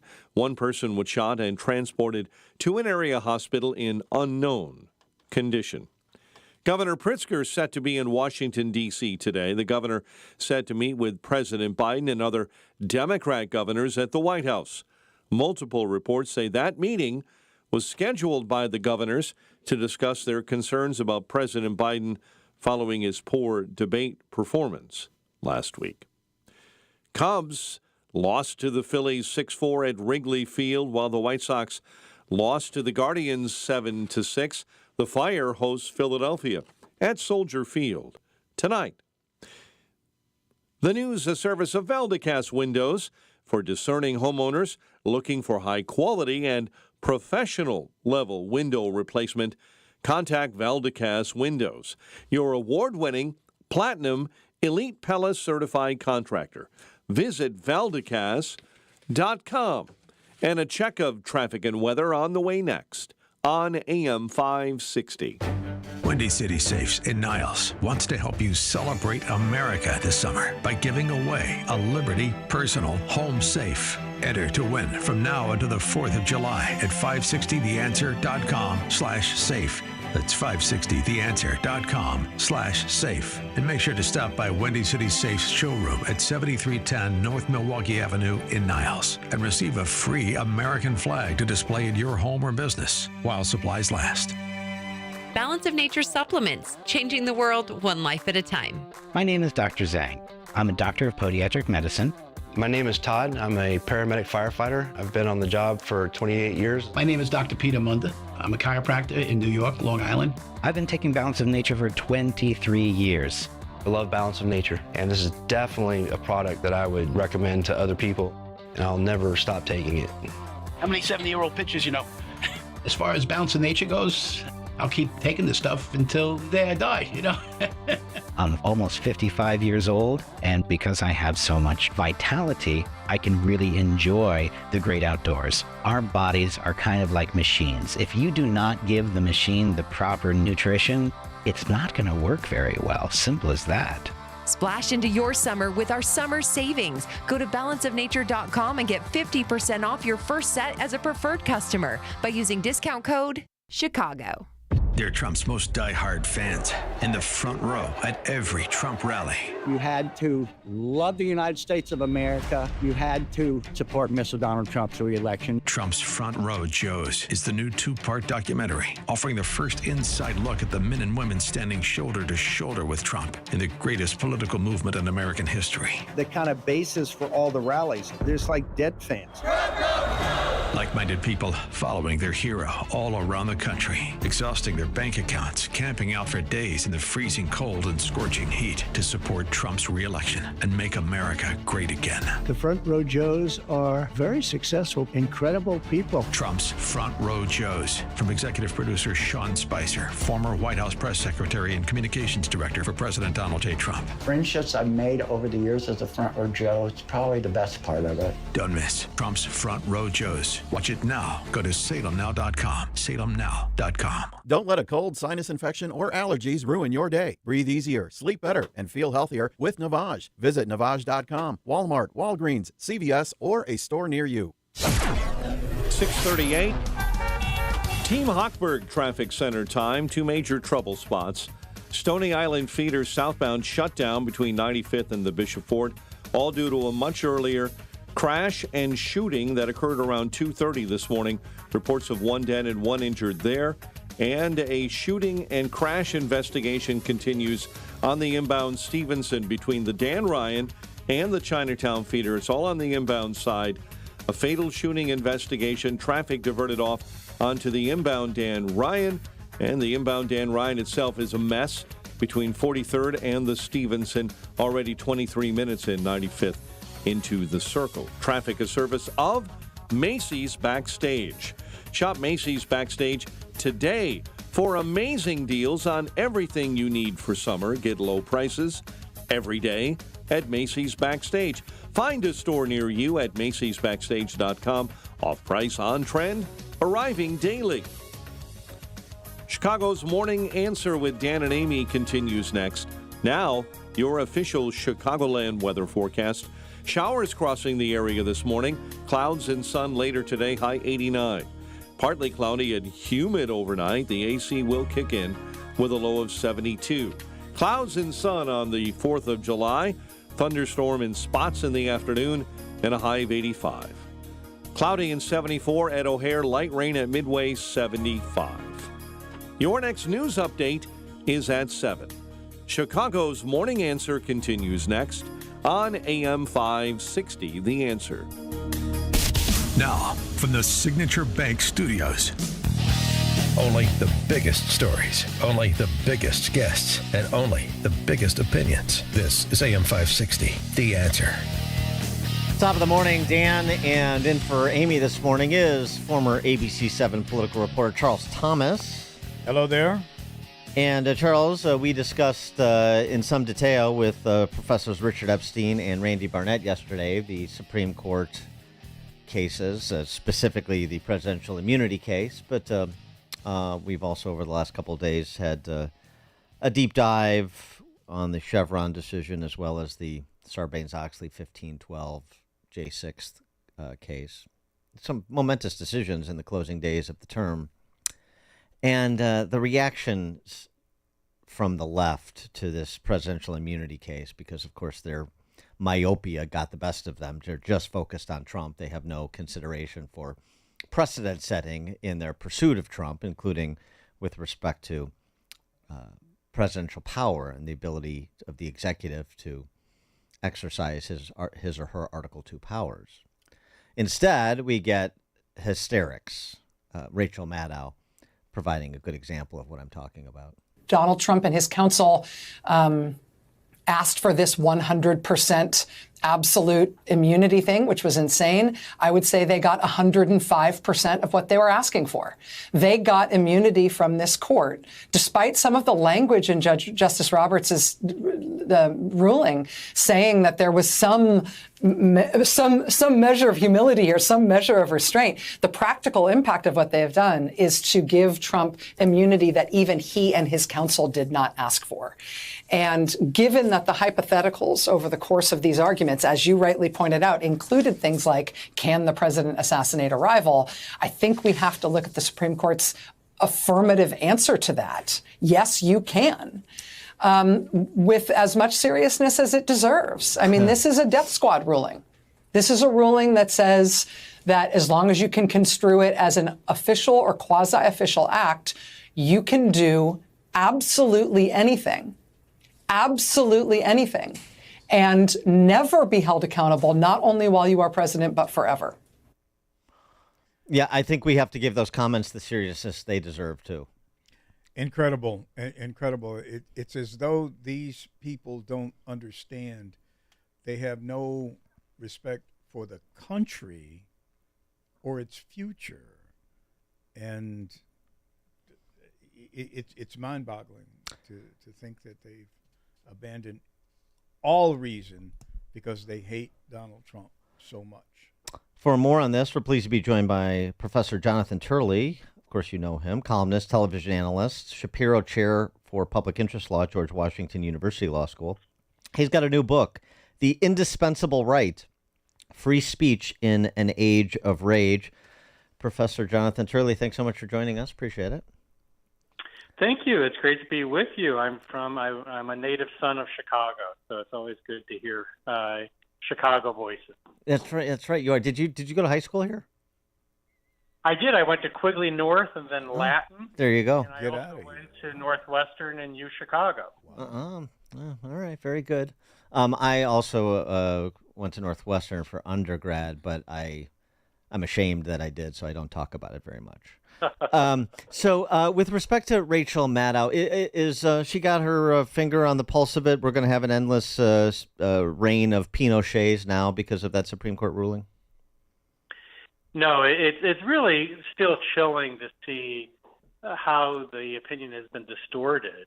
In The Indispensable Right, I have a long chapter on media and how it has participated in this anti-free speech movement, but also how the media has just sawed at the branch upon which they are sitting. And this is an example of it, that people are looking elsewhere for media. You have media outlets who are failing. The Washington Post has lost $77 million and half of its readership.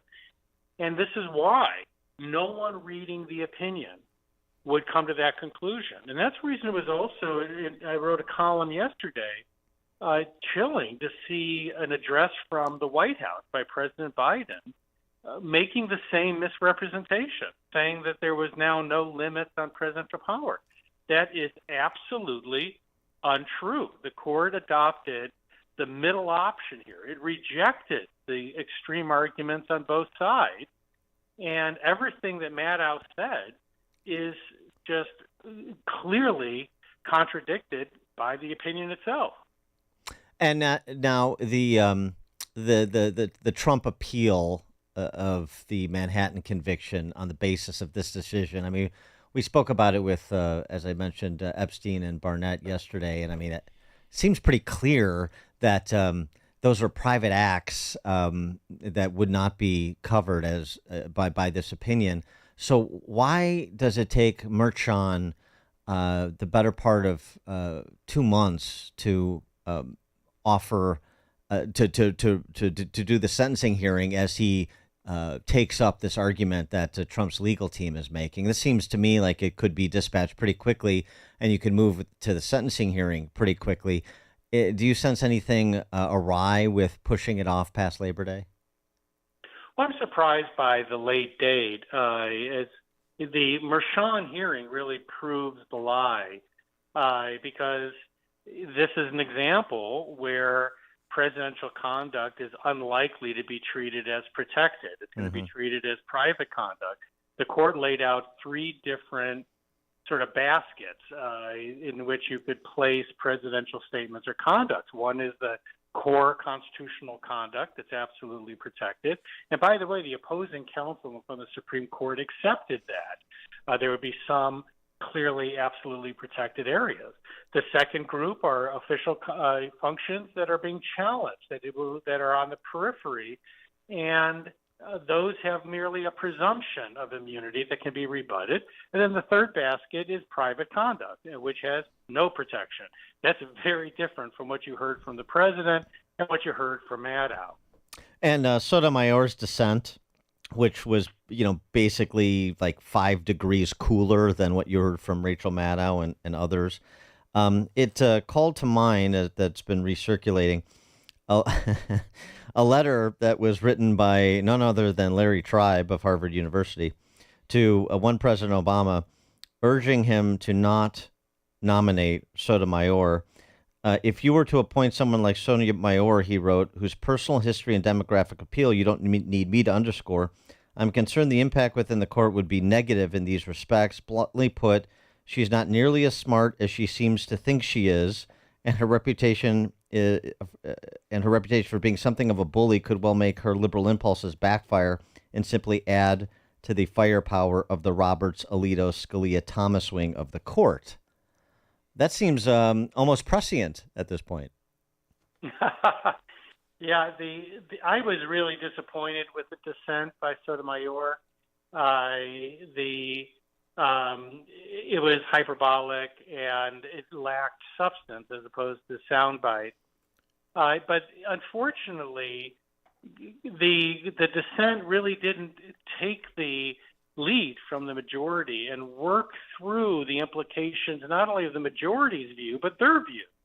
Keep in mind that, President Biden, when he was denouncing this opinion, seemed to forget that when he was vice president, he and President Obama vaporized a U.S. citizen without a trial, without a charge. Mm-hmm. Now, could they be charged, therefore, with murder by a Republican district attorney? That's what the majority was trying to address, to create some breathing room without giving away the store. Now, your book, The Indispensable Right, Free Speech in the Age of Rage, we have to get your view on Amy Coney Barrett's majority opinion in Murphy. That was a surprise to me and I think many others, and a great disappointment, but particularly her reasoning.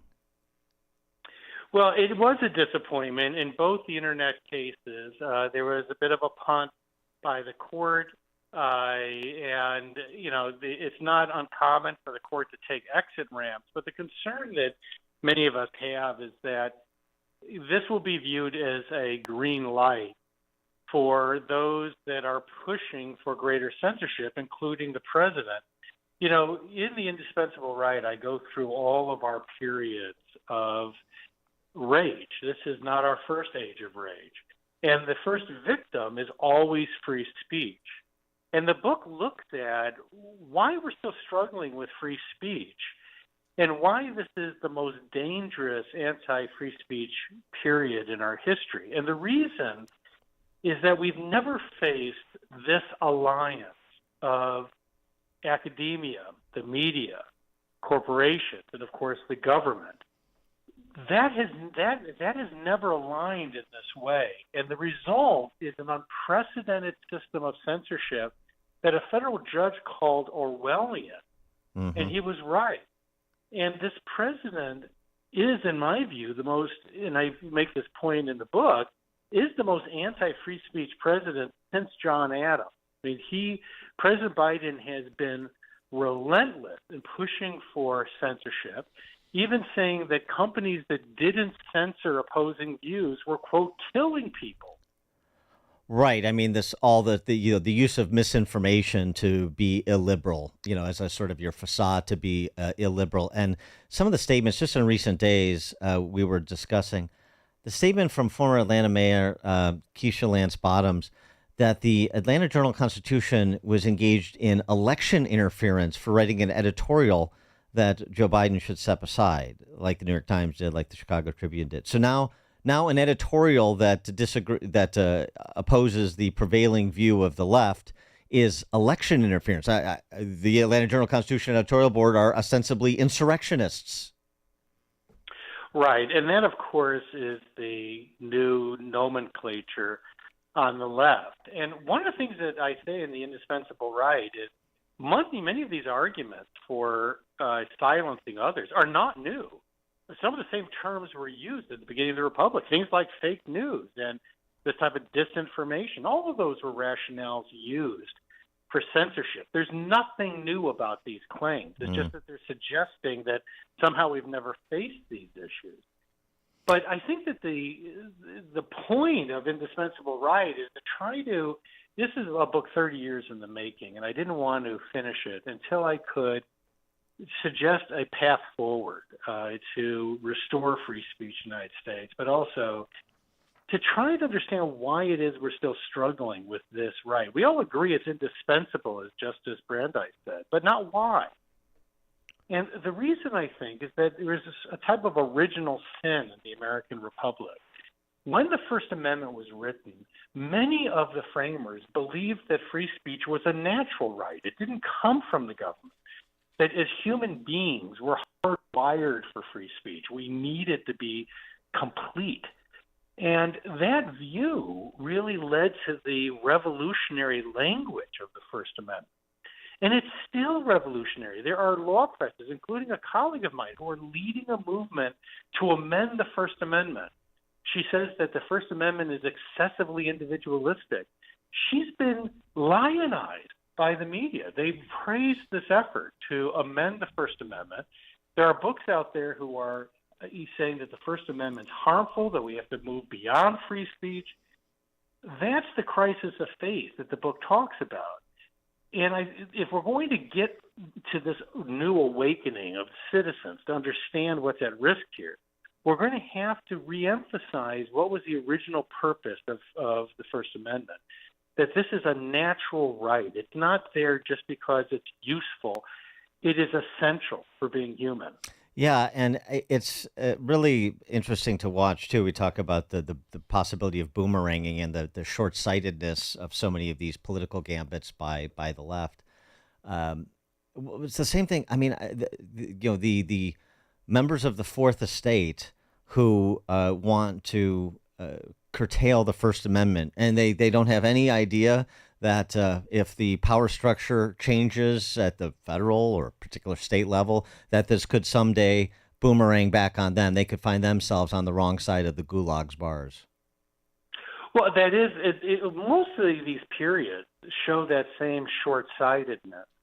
And what's interesting is that the villains of this history often at the end of their lives express regret. John Adams, after using the Alien and Sedition Acts, at the end of his life tried to walk back and say, even sort of shift the blame to others.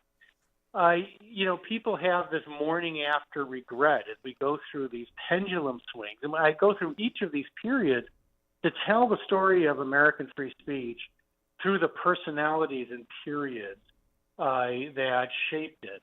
And we have villains like John Adams. We also have heroes, but the heroes are generally these people that meet what George Bernard Shaw said. But Shaw said that unreasonable people expect the world to conform to them. And he said, therefore, all history is made by unreasonable people. And these are the stories of magnificently unreasonable people, people who just refuse to be silenced. And they are our true heroes, and they're everyone from communists to, socialists to anarchists. They come in every stripe, but they share this DNA that many Americans recognize, that free speech defines us as a people. Jonathan Turley is a columnist, television analyst, and the Shapiro Chair for Public Interest Law at George Washington University Law School. His new book, The Indispensable Right, Free Speech in an Age of Rage. Professor Turley, thanks so much for joining us. Best of luck with the book. Thank you for having me. And he joined us on the Turnkey.pro answer line. It's what Chicago is talking about. It's Chicago's Morning Answer with Dan and Amy on AM 560. The Answer.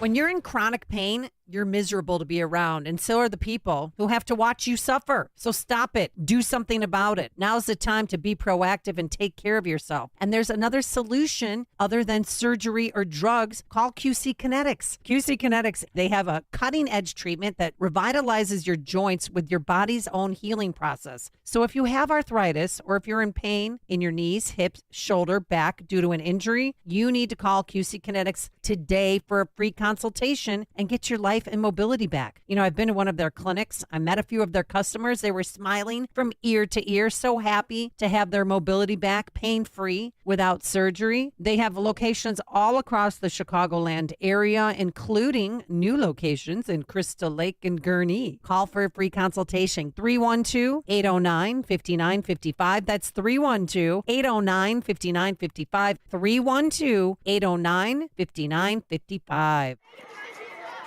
One of the most important decisions you can make as a parent is where you send your kids to school.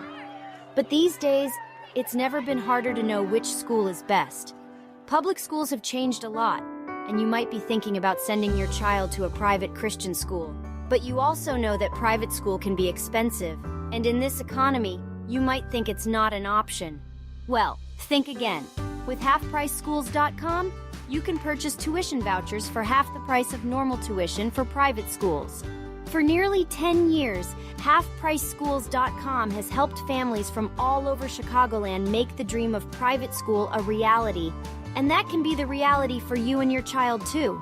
Just go to halfpriceschools.com, search for a private Christian school near you, and purchase a voucher. It's that easy. Visit halfpriceschools.com. That's halfpriceschools.com. Balance of Nature's fruits and veggies supplements, changing the world one life at a time. I work for the New York City Fire Department. I've been using Balance of Nature for 8 years, I believe. It's been phenomenal. And I just got retired after 33 years. I work long hours, a lot of overtime. I teach at the Fire Academy. I run with the mornings. I work out all the time. And your product has been so successful for me in my regiment. I have nothing but high praise for you guys. Splash into your summer with Balance of Nature's summer savings. Go to balanceofnature.com and sign up as a new preferred customer to get 50% off your first set. Don't miss out. This offer is only available while supplies last. Go to balanceofnature.com. Coming up at 7:07, we'll talk to a gentleman who opened up a college for the trades in Springfield, Illinois. And now we check the headlines with Mike Scott. Governor J.B. Pritzker to meet with Joe Biden and other Democrat governors. WIND Chicago News Time is 7 o'clock. More Democrats are worried about 2024. I'm Dave Anthony, Fox News. Congressman Jared Golden wrote an op-ed in a paper in his state of Maine that Donald Trump is going to win, and I'm okay with that. Adding President Biden's bad debate performance was not a surprise. As Reuters reports, several of his colleagues may join the call for the president to drop out of the race. It says, quote, there are 25 Democratic members of the House of Representatives preparing to call for Biden to step aside if he seems shaky in the coming days, according to one House Democratic aide. Congressman Lloyd Doggett from Texas became the first House Democrat to call on Biden not to run. That's Fox's Lucas Tomlinson. Now, the president keeps trying to change their minds. He'll meet today with top congressional Democrats and some Democratic governors, and the president plans a TV interview Friday and a solo news conference next week at the NATO summit in Washington. Former President Trump got a boost from the Supreme Court immunity ruling. His sentencing next week for the New York convictions delayed. While it's not clear how the Supreme Court's decision will affect Trump's 34 convictions on falsifying business records, Judge Merchan issued this letter stating that he'll make a decision September 6th, and the next court date will be September 18th for, quote, the imposition of sentence if such is still necessary. Fox's Chandler Painter. Russia and China's leaders are talking today at a summit in Kazakhstan, and Taiwan tension might be a topic with a new confrontation with the island that China considers its territory. Chinese officials have boarded and seized a Taiwanese fishing boat, the latest incident at the time of high tension. Taiwan's Coast Guard says the boat was in Chinese waters near a Taiwan-controlled island. Island. We're told 3 Taiwanese vessels were sent to help, but they were warned off by the Chinese. Fox's Jonathan Savage. Hurricane Beryl keeps moving toward Jamaica. Category 4 storm already blamed for at least 6 deaths and a lot of damage on other Caribbean islands. America's listening to Fox News. 7:02. Light rain showers crossing the area. 73 degrees. Good morning. I'm Mike Scott. Illinois State Police investigating 2 shootings, one on I-55 and one near I-94 this morning. State Police shut down the ramp as you travel on the Dan Ryan southbound on the Stony Island feeder to investigate a shooting around 2:20 a.m. Police say 2 people were shot, 1 fatally. Another shooting occurred on the inbound Stevenson ramp to the southbound Dan Ryan near the Chinatown feeder about 2:28 a.m. 1 person was shot and transported to a hospital in an unknown condition, according to police. The family of a Chicago woman missing in the Bahamas is pleading for even more support from the U.S. government. It's been nearly 2 weeks since anyone's seen or heard from 41-year-old Taylor Casey. The family wants more cooperation from the Biden administration. And police found Casey's cell phone in the ocean last week, but the family said authorities are refusing to turn over that phone. Governor Pritzker will be in Washington, D.C. today. The governor is set to meet with President Biden and other Democrat governors at the White House.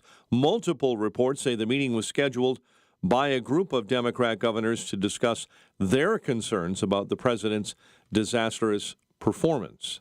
Governor J.B. Pritzker has signed legislation before he left requiring the state's taxpayers to pay off the medical debt for thousands of state residents, calling medical debt a uniquely American problem. Pritzker is using $10 million taxpayer dollars to purchase medical debt of up to $300,000 in the state. State Senator Mike Simmons was the bill's sponsor. Makes people, afraid to go to the doctor, afraid to follow up on chronic illnesses. When people are getting all kind of bills every time they go to the hospital that they will never be able to pay. In another case of not enough money, as his city faces a large budget deficit, Harvey's mayor pledged to hold the line on property taxes paid by residents and is asking other elected officials in the south suburbs of Cook County to join him. We control what we can control, but at the same time, we're willing to make the sacrifice and basically enact those austerity measures, which we think we can do safely and responsibly, to still serve our residents. Mayor Christopher Clark said at a Tuesday morning press event at the Harvey Municipal Center he'll hold the line on any new taxes. Chicago Cubs unable to complete a ninth-inning comeback, and they fell 6-4 to the Phillies at Wrigley Field. White Sox lost to Cleveland, walked off by the Guardians 7-6. The Fire take on Philadelphia at Soldier Field tonight. The news is a service of Papa Nicholas Coffee, a Chicagoland tradition for over 5 generations, combining heritage and innovation in every cup. Hot air roasted locally and cold blended in small batches to ensure premium quality.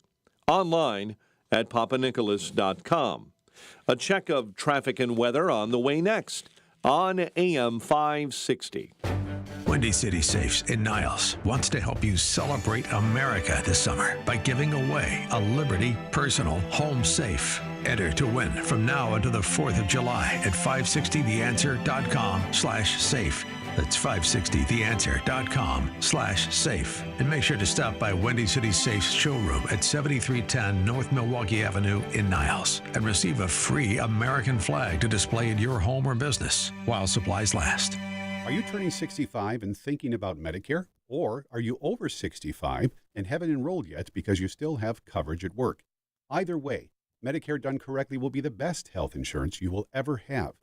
Imagine having an annual deductible of only $240.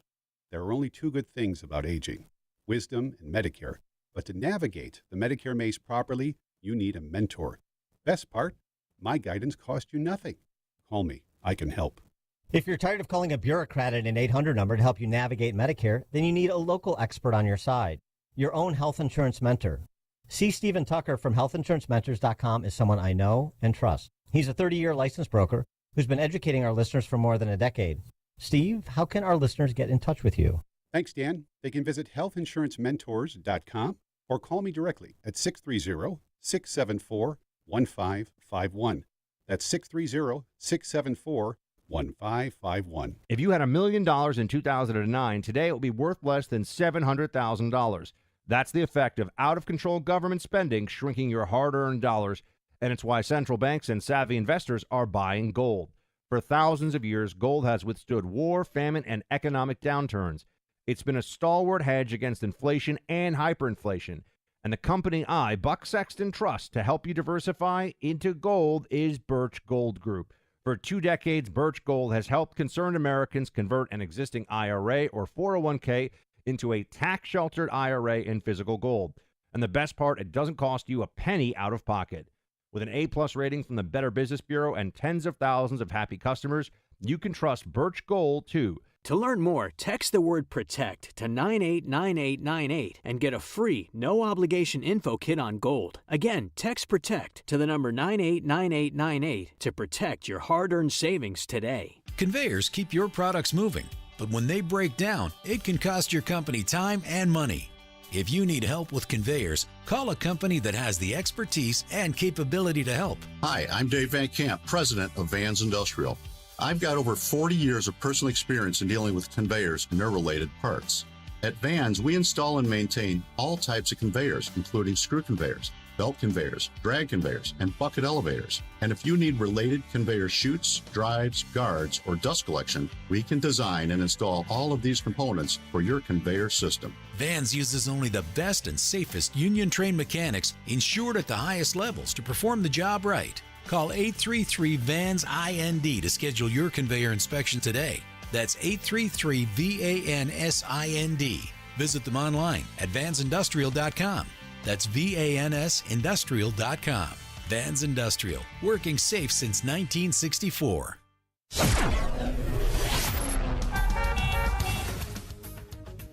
7:09. Let's get an update on the roads. Team Hochberg Traffic Center time, and this update is service of Waukegan Roofing. For commercial roofing, repair or replace, contact the company that's been replacing and repairing commercial roofs in Chicagoland since 1914 and shares your values. WaukeganRoofing.com. Emergencies, welcome.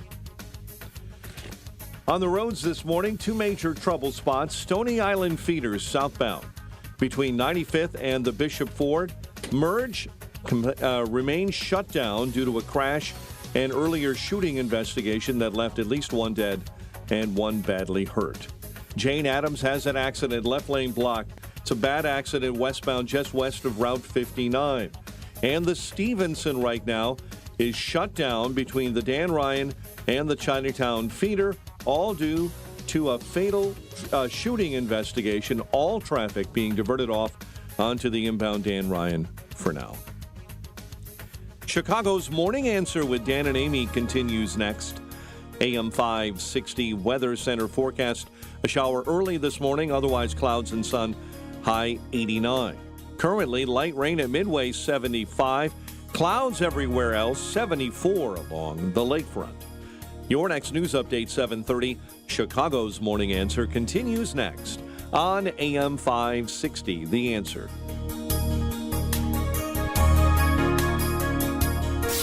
This hourly segment is brought to you by Wealth Health Radio with Joe Murphy, Sundays, noon to 1. Learn more online at mwmfinancial.tax. Now, from the Signature Bank Studios. This is Chicago's Morning Answer with Dan Proft and Amy Jacobson on AM 560. The Answer.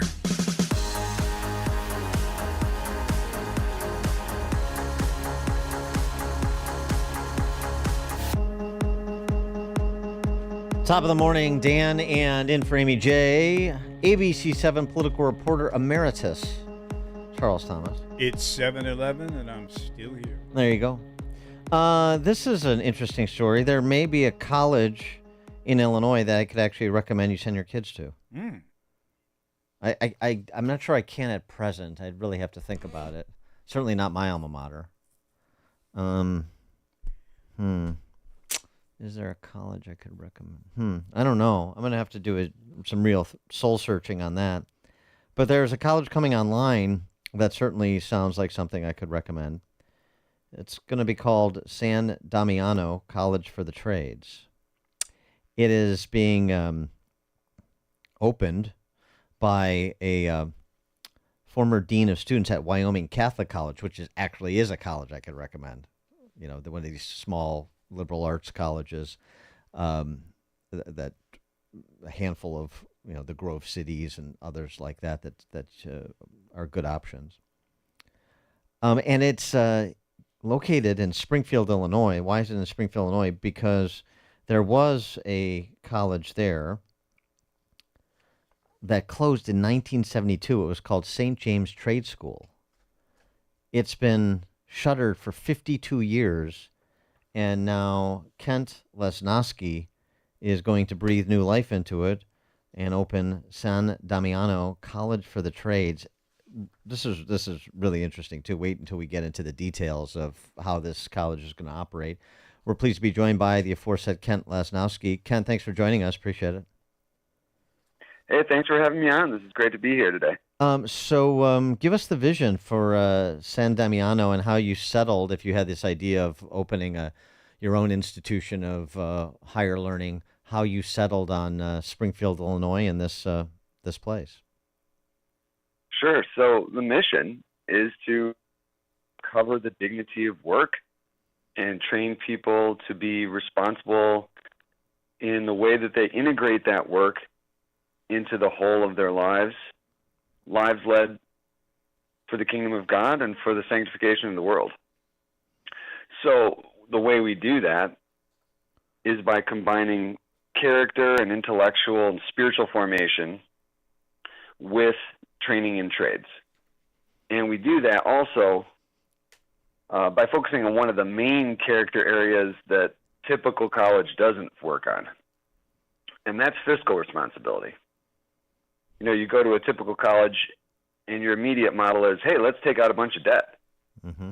Let's rely on the federal government, right? And we're trying to say, look, the way you want to do this is pay your way through and graduate with no debt and be the kind of man who can support your own family, can contribute to the common good of the nation, and live a life that's worth living. And like Hillsdale, you're taking no government money, right? That's right. Mm-hmm. Yeah, we've got to stay out of that. Yeah. You don't want the tentacles in, or the camel's nose under the tent, or whatever metaphor you prefer. The so the location, Springfield, Illinois. Sure. So I've been noticing, and for years, ever since I was in grad school, that there aren't enough good options in the Midwest, particularly for higher education that's creative, that's a new style, that's fixing the problems that we've been seeing develop over the years. And the opportunity for this came about really because Bishop Paprocki, who's a heroic bishop, he was praying about this, and the opportunity to use this campus came up to him, and he got a hold of me, and he just asked me to pray with him and research with him about how we could get a trade school and a junior college back rolling in his diocese to serve the people of God. I was wondering if Bishop Paprocki had something to do with this. Yeah, he is excellent. Really interesting. And so this is a trade school, though, St. Damiano College for the Trades, but you're going to be producing carpenters and roofers who have read and considered Homer and Plato and Aristotle and Dante. That's interesting. It is, but why is it that someone sitting behind a computer desk or someone who ends up a physician, why are they the ones that have to think about the greatest thoughts ever thought and expressed in the best ways ever expressed? Why just them? Shouldn't that be something that everybody knows? That formation in the truth of human nature, isn't that something everyone should reflect on? Right? I mean, I love it. I'd say, it's like one of the great philosophers of the 20th century, Eric Hoffer, who was a longshoreman. I mean, right, because you're working a quote unquote blue collar job doesn't mean that you don't have intellectual heft or, as you say, want to consider, the big ideas surrounding living in a free society, living the good life, and in a spiritual way and so forth. I mean, 100%. It's just, when you think trade school, we're just going to do the nuts and bolts of the particular trade, the particular craft you're learning, and we'll focus on the apprenticeship and so forth. But yeah, it turns out you're allowed to read and think about things other than carpentry and still be a carpenter. Yeah, and in fact, I don't even think you'd be a very good carpenter unless you thought about the meaning of your work, about the meaning of your life, right? St. John Paul II says, what makes work dignified is the value of the one doing the work. And so when a man or woman does work, they imitate God the Father in his creativity. And every swing of a hammer, a person ought to be cognizant of that fact, of what they're bringing to the work as an image of God. So, I mean, this school has been shuttered for half a century. So what is it like to get this off the ground, and where at what stage are you? Sure. Well, it's a great adventure. The place we are right now is applying for permission to operate with the Illinois Board of Higher Education. It's going to be a process. Yeah. They have to guarantee that every institution that's found at least serves the needs of Illinois and is responsible. So you got to respect the rigor of that. They're not just going to let anybody put up a placard and say they're a college. I don't know. That's what a lot of colleges that are operating right now seem to have done, but I digress. But okay, go ahead. Yeah, so that process is about a year-long process, and so the better we can get prepared for that and get that application completed, the sooner we're going to be able to get students in the door. And how big? I mean, how what are you anticipating to have X number of students by X date and that sort of thing to make this financially feasible? Sure. The financial stability of the college, again, is a totally different model from the way most colleges are working. We need about 75 students to operate in the black. So for our college, that's going to be when we're at our full size. So we're not going to want to get much bigger than that. So once we're at that size, we'll be operating above what our financial needs are, or if not above, at the worst, 85% of what our needs are. And again, for colleges, that's a novel idea because most of them are operating on lots of fundraising just to pay the operating cost. Can you give us a range on how much a student would have to pay, and what do the unions think about this? The trade unions. The cost of attendance we have slated at $25,000, and what we're not doing is discount rates. Right, we're not going to do things that get all messy. So that's just what it costs. And the idea is that a student can make enough over 3 years to actually come out in the black by the time they've paid this cost of tuition. When it comes to the unions, they have been supportive, especially the Carpenters Union. I've had a lot of conversations with them about their school in Pekin. And so what they're really looking for is me to get people to sign up for the union and jump into their apprenticeship programs while they're in college with us. I mean, that makes sense from a partnership perspective, doesn't it? Yeah, it does. It does. And the thing is, if I provide a whole bunch of technical training for these guys and then send them to the union, they're just going to go through that training again with the apprenticeship. So what I need to give them is an introductory skill level to a whole bunch of trades and let these guys go and figure out where their aptitude is and what they want to dive into. Yeah, that makes sense. It's really fascinating. I love the concept. And certainly be watching this as you navigate your way through the bureaucracy to get this school open. But it's an exciting development. We don't get to say that very much about things happening in Illinois. Kent Lesnowski is the president of the soon-to-be operational San Damiano College for the Trades in Springfield, Illinois. If you know somebody that wants to, maybe your son or daughter wants to pursue a career in the trades, you want to keep an eye on San Damiano. Kent Lesnowski, thanks so much for joining us. Really appreciate it. Good luck with the school. Great to be here. Thanks, guys. And you joined us on the Turnkey.pro answer line. Connect with Dan and Amy using the AM560 mobile app. Download it today at 560theanswer.com/mobile.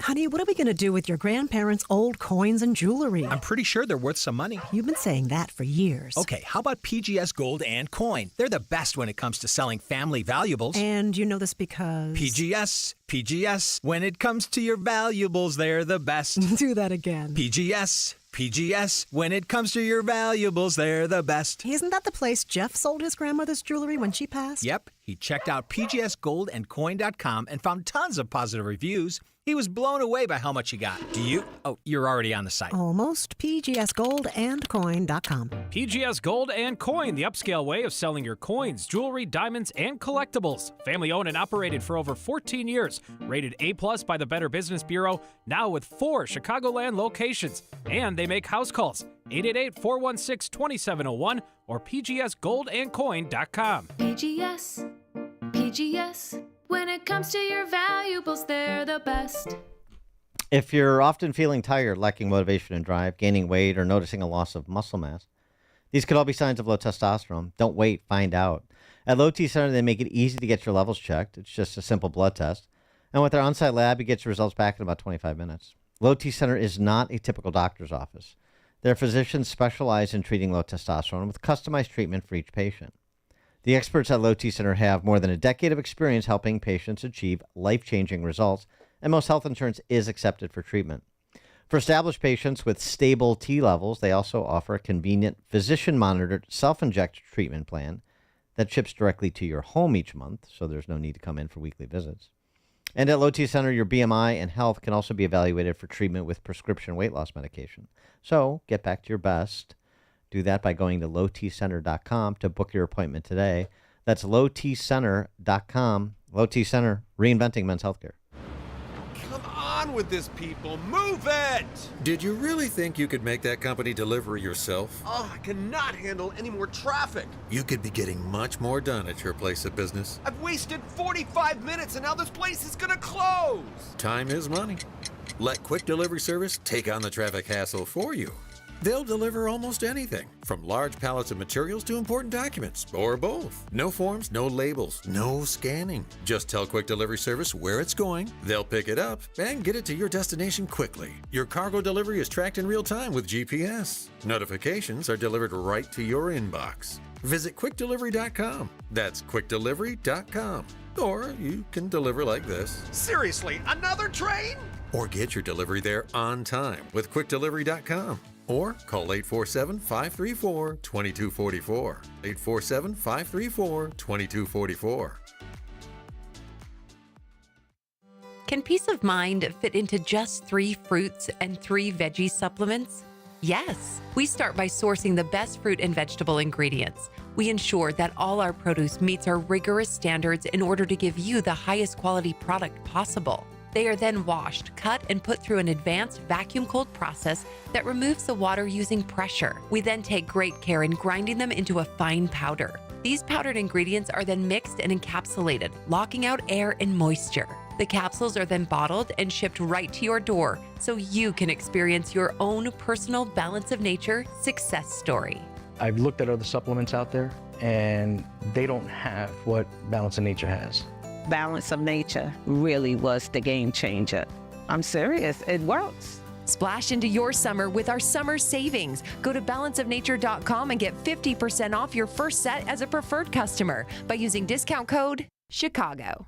When you're in chronic pain, You're miserable to be around, and so are the people who have to watch you suffer. So stop it. Do something about it. Now's the time to be proactive and take care of yourself. And there's another solution other than surgery or drugs. Call QC Kinetics. QC Kinetics, they have a cutting-edge treatment that revitalizes your joints with your body's own healing process. So if you have arthritis or if you're in pain in your knees, hips, shoulder, back due to an injury, you need to call QC Kinetics today for a free consultation and get your life and mobility back. You know, I've been to one of their clinics. I met a few of their customers. They were smiling from ear to ear, so happy to have their mobility back, pain-free, without surgery. They have locations all across the Chicagoland area, including new locations in Crystal Lake and Gurnee. Call for a free consultation, 312-809-5955. That's 312-809-5955, 312-809-5955. Augustino's Rock and Roll Deli, a family-owned restaurant, a Chicago family favorite for over 40 years.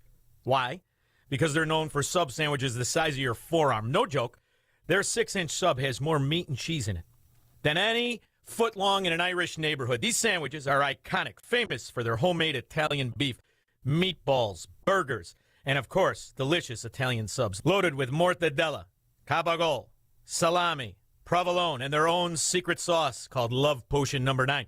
This vinegar and oil dressing is famous on its own. Both Augustino's locations boast walls covered in authentic rock and roll memorabilia and artifacts, all celebrating their love for good old-fashioned rock and roll. Augie's is a feast for your eyes and your stomach. Dine in or carry out. Bring the family or the team. Plus, Augie's caters corporate meetings, parties, and celebrations. Don't make it yourself. Make it happen with Augustino's. Go to Augustinos.com for locations and menus. That's Augustinos.com. Are you turning 65 and thinking about Medicare? Or are you over 65 and haven't enrolled yet because you still have coverage at work? Either way, Medicare done correctly will be the best health insurance you will ever have. Imagine having an annual deductible of only $240. There are only two good things about aging, wisdom and Medicare. But to navigate the Medicare maze properly, you need a mentor. Best part, my guidance cost you nothing. Call me. I can help. If you're tired of calling a bureaucrat at an 800 number to help you navigate Medicare, then you need a local expert on your side, your own health insurance mentor. C. Stephen Tucker from healthinsurancementors.com is someone I know and trust. He's a 30-year licensed broker who's been educating our listeners for more than a decade. Steve, how can our listeners get in touch with you? Thanks, Dan. They can visit healthinsurancementors.com or call me directly at 630-674-1551. That's 630-674-1551. AM 560. The Answer.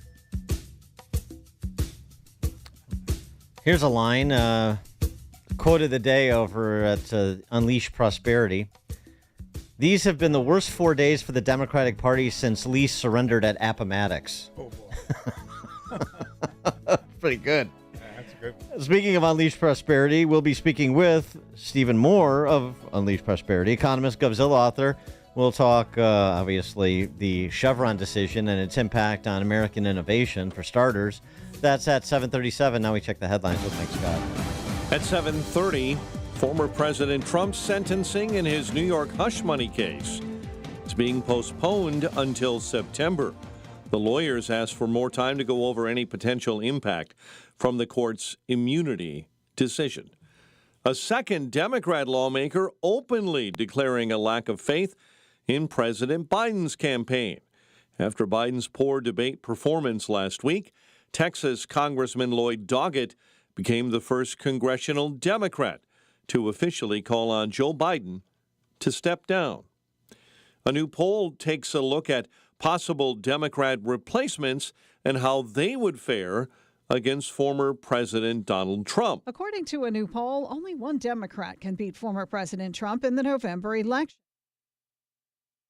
The Ipsos poll testing several elected and unelected Democrats head-to-head with the former president, and the only candidate to emerge victorious is Michelle Obama. The 60-year-old former First Lady has not campaigned or even posted to social media about President Biden's re-election bid, nor has she indicated she'd run for any office. Other Democrats pitted against Trump in the hypothetical matchup that would lose to him include Governors Gavin Newsom, Gretchen Whitmer, Andy Beshear, and J.B. Pritzker. Sue Guzman, Fox News. Hurricane Beryl continues to churn across the Caribbean. As of the latest update this morning, the National Hurricane Center in Miami says Beryl is a Category 4 storm with 145-mile-an-hour winds, tracking toward Jamaica today. The Illinois State Police are investigating 2 shootings, one on the Stevenson this morning and one on the Stony Island feeder right at 95th. Police say 2 were shot there, 1 fatally, and on the inbound Stevenson near the ramp to southbound I-94, that's the Ryan near the Chinatown feeder, 1 person was shot there. Transported to a hospital in an unknown condition. Traffic remains shut down near Halstead on the Stevenson inbound. Family of a Chicago woman missing in the Bahamas is pleading for more support from the Biden administration. It's been nearly 2 weeks since anyone's seen or heard from 41-year-old Taylor Casey. Governor J.B. Pritzker will be in Washington today. The governor is set to meet with President Biden and other Democrat governors, discussing their concerns about the president's poor debate performance last week. Before leaving, Governor J.B. Pritzker signed legislation requiring the state's taxpayers to pay off the medical debt for thousands of Illinoisans. And the Supreme Court is declining to review a challenge to Illinois' assault weapons ban. The High Court deciding yesterday to allow the law to stand as cases challenging its constitutionality move through the lower courts. Hannah Hill with the National Foundation for Gun Rights says the ban remains in place for now, but Justice Clarence Thomas's opinion shows the law's days are numbered. He used the term nonsensical, contrived, highly suspect. And he said outright, it is difficult to see how the Seventh Circuit could have concluded that the most widely owned semi-automatic rifles are not arms protected by the Second Amendment. A bench trial is set for the Southern District of Illinois Federal Court in East St. Louis September 16, and there are other cases in the pipeline. Chicago sports, Cubs lost to the Phillies 6-4. White Sox lost to Cleveland in walk-off fashion 7-6. And the Blackhawks hockey season is quite literally right around the corner. Hawks begin the year at Utah with the new NHL team there October 8th. The news, a service of Quick Delivery Service. When you need same-day delivery, when you need the fastest service, when you need a last-minute delivery. Call Quick Delivery Service, 847-534-2244. Or go to quickdelivery.com now and get a quote. 7:34 and a check of traffic and weather on the way next on AM 560. Windy City Safes in Niles wants to help you celebrate America this summer by giving away a Liberty personal home safe. Enter to win from now until the 4th of July at 560theanswer.com/safe. That's 560theanswer.com/safe. And make sure to stop by Windy City Safe's showroom at 7310 North Milwaukee Avenue in Niles and receive a free American flag to display in your home or business while supplies last. This is Carol Platt-Liebau for townhall.com. In its Loper-Bright ruling, the U.S. Supreme Court made all of us a little freer by limiting the power of unaccountable federal bureaucrats. Overruling the 1984 Chevron case, the court held that judges need not defer to agencies' interpretations of federal laws. Agencies like the EPA, FDA, and SEC have been usurping an ever larger role in American life. They were created to flesh out highly complex laws through expert regulation, but their power has metastasized. They're not in the Constitution, but they're an effective fourth branch of government.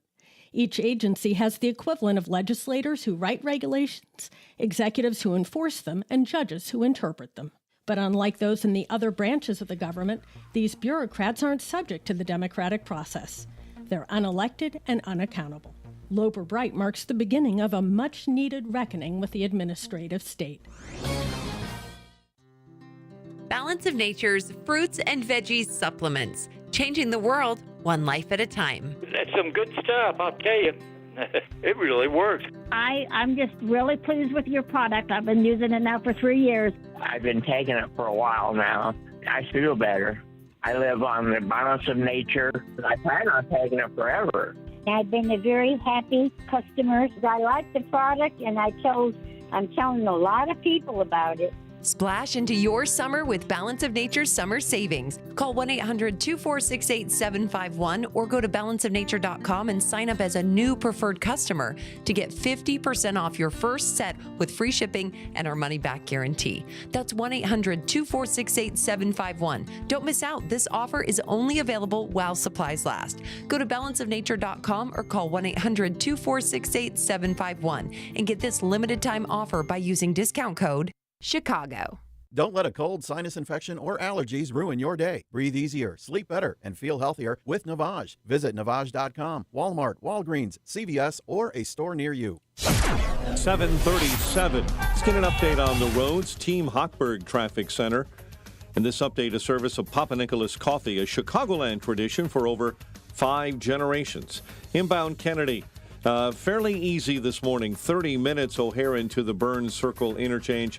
Not so much on the Stevenson. You're shut down inbound right now between the Dan Ryan and the Chinatown feeder, all due to police activity investigating a fatal shooting investigation and crash. All traffic inbound there being diverted off onto the inbound Dan Ryan. The inbound Stevenson exit ramp to the outbound Dan Ryan is shut down. And things are also tied up and slow as you travel on the south side. Work continues on an investigation on the Stony Island feeder. An investigation into a fatal shooting there has the Stony Island feeder southbound shut down between 95th and the Bishop Ford. Chicago's Morning Answer with Dan and Amy continues next. AM 560 Weather Center forecast. A shower early this morning. Otherwise, clouds and sun with a high near 89. Cloudy, humid, and 72 overnight. Cloudy and 75 at O'Hare, 76 Midway. Rain in Waukegan, 73. Light rain at DuPage Airport, 73. Your next news update is at 8. Chicago's Morning Answer continues next on AM 560, The Answer. Now, from the Signature Bank Studios. Only the biggest stories, only the biggest guests, and only the biggest opinions. This is AM 560, The Answer. Top of the morning, Dan, and in for Amy this morning is former ABC7 political reporter Charles Thomas. Yep, that's me. And Charles, Governor Jelly Belly was on with Klingon Collins on CNN, touting the big guy's accomplishments, flacking for President Biden, damning him with faint praise, one might surmise, but nonetheless doing his duty. Of course, up to President Biden to make this decision. But you personally, what do you think? Do you think he should stay as the nominee? Well, look, he's been terrific for my state. Remember, he rescued us from, an insurrection and then from an economy that could have cratered and, of course, from a health crisis that killed too many people under Donald Trump. And then, he's done a lot to revive American manufacturing. And in my state, we've seen jobs and companies coming back to the United States and to Illinois.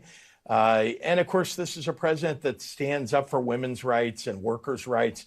So, I think very highly of the president, and that's why I've supported him. Again, I think a healthy discussion is good, and there'll be a result of that, leading into the convention. Are you still supporting him now, though? Yeah, I think that, again, he's our nominee. And so unless he makes a different decision. Oh, it leaves the door open there, healthy discussion to be had. Oh, man. And regarding that business environment, it's gangbusters here. The only thing we had to do was give the Chinese communists $500 million, and then they'll bring an EV battery plant here. That's, that manufacturing revitalization going on in Illinois under Governor Jelly Belly. It's really something to behold, to listen to these professional prevaricators. who have their wits about them, as opposed to those who don't. I don't think anybody who lives in Illinois believes those lies. I mean, that was just outright lying. You mean like when he says, despite the fact we net lost 88,000 people, we're gaining people? Right. That and this business renaissance that he was alluding to. Yeah. The same week that we mentioned, Jelly Belly closed Jelly Belly because his voracious sweet tooth couldn't overcome his business environment, and John Deere laid off 500 people. The continuing divestment from Illinois of the big Fortune 100 Fortune 100 corporations that really, provided the base of employment, and particularly in the mid-size communities in and around, I shouldn't say in and around the state, the Bloomingtons and the Decaturs and the Quad Cities. Those footprints continue to shrink. That's not good news. But Joe Biden rescued us. Can you believe that? Rescued us from an insurrection and a health crisis, and saved lives. Mm-hmm. Yeah, sure. Okay. Steve Moore is an economist. He's the author of Govzilla as well. He joins us now. Steve, thanks for being with us. Appreciate it. Hi, guys. Good morning. Happy morning. 4th of July. By the way, I find it really interesting. Did you see overnight that Biden, for the first time, is now below 50% probability in the betting markets of being the Democratic nominee? So that's a bad development for Republicans. As Trump as a Trump advisor, we want to run against Biden. But the interesting thing is that when you look at the three Democratic governors that would be considered as possible replacements for Trump at the top of the ticket, you've got Gavin Newsom of California, Gretchen Whitmer of Michigan, and Putzker of Illinois. I call him Putzker. You call him Jelly Belly. But what's ironic about this is those are probably three of the worst governors in America. Mm-hmm. And those are also the three states, and correct me if I'm wrong about this, Dan, those, because Illinois, but what's going on there better than I do, those are the three governors that had the most severe lockdowns of their economies during COVID, which we now know was a catastrophic mistake. But I guess, we should put those people in the White House.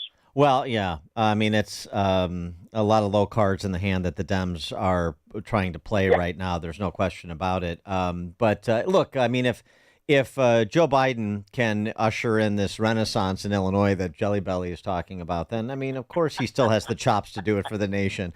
I wanted to get your reaction, though, to a serious matter, a seriously productive development.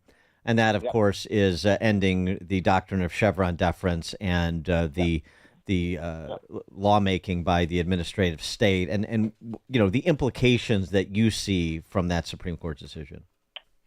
Well, this only came about 40 years too late, Dan? Right. Yeah. Right. This should have happened a long, long, long time ago. By the way, I'm so sick of people using the term administrative state. I call it the regulatory octopus. Okay. One of the reasons we lose debates is we come up with these crazy terms. But look, this is a good day to discuss this because tomorrow is 4th of July when we celebrate our country and the founding of our country and our Declaration of Independence, but also our Constitution. And as I read the Constitution, gentlemen, and correct me if I'm wrong, I read that there are three branches of government. Now, did I misread that? Yes, I think you have that right. Yeah. Okay. Yeah.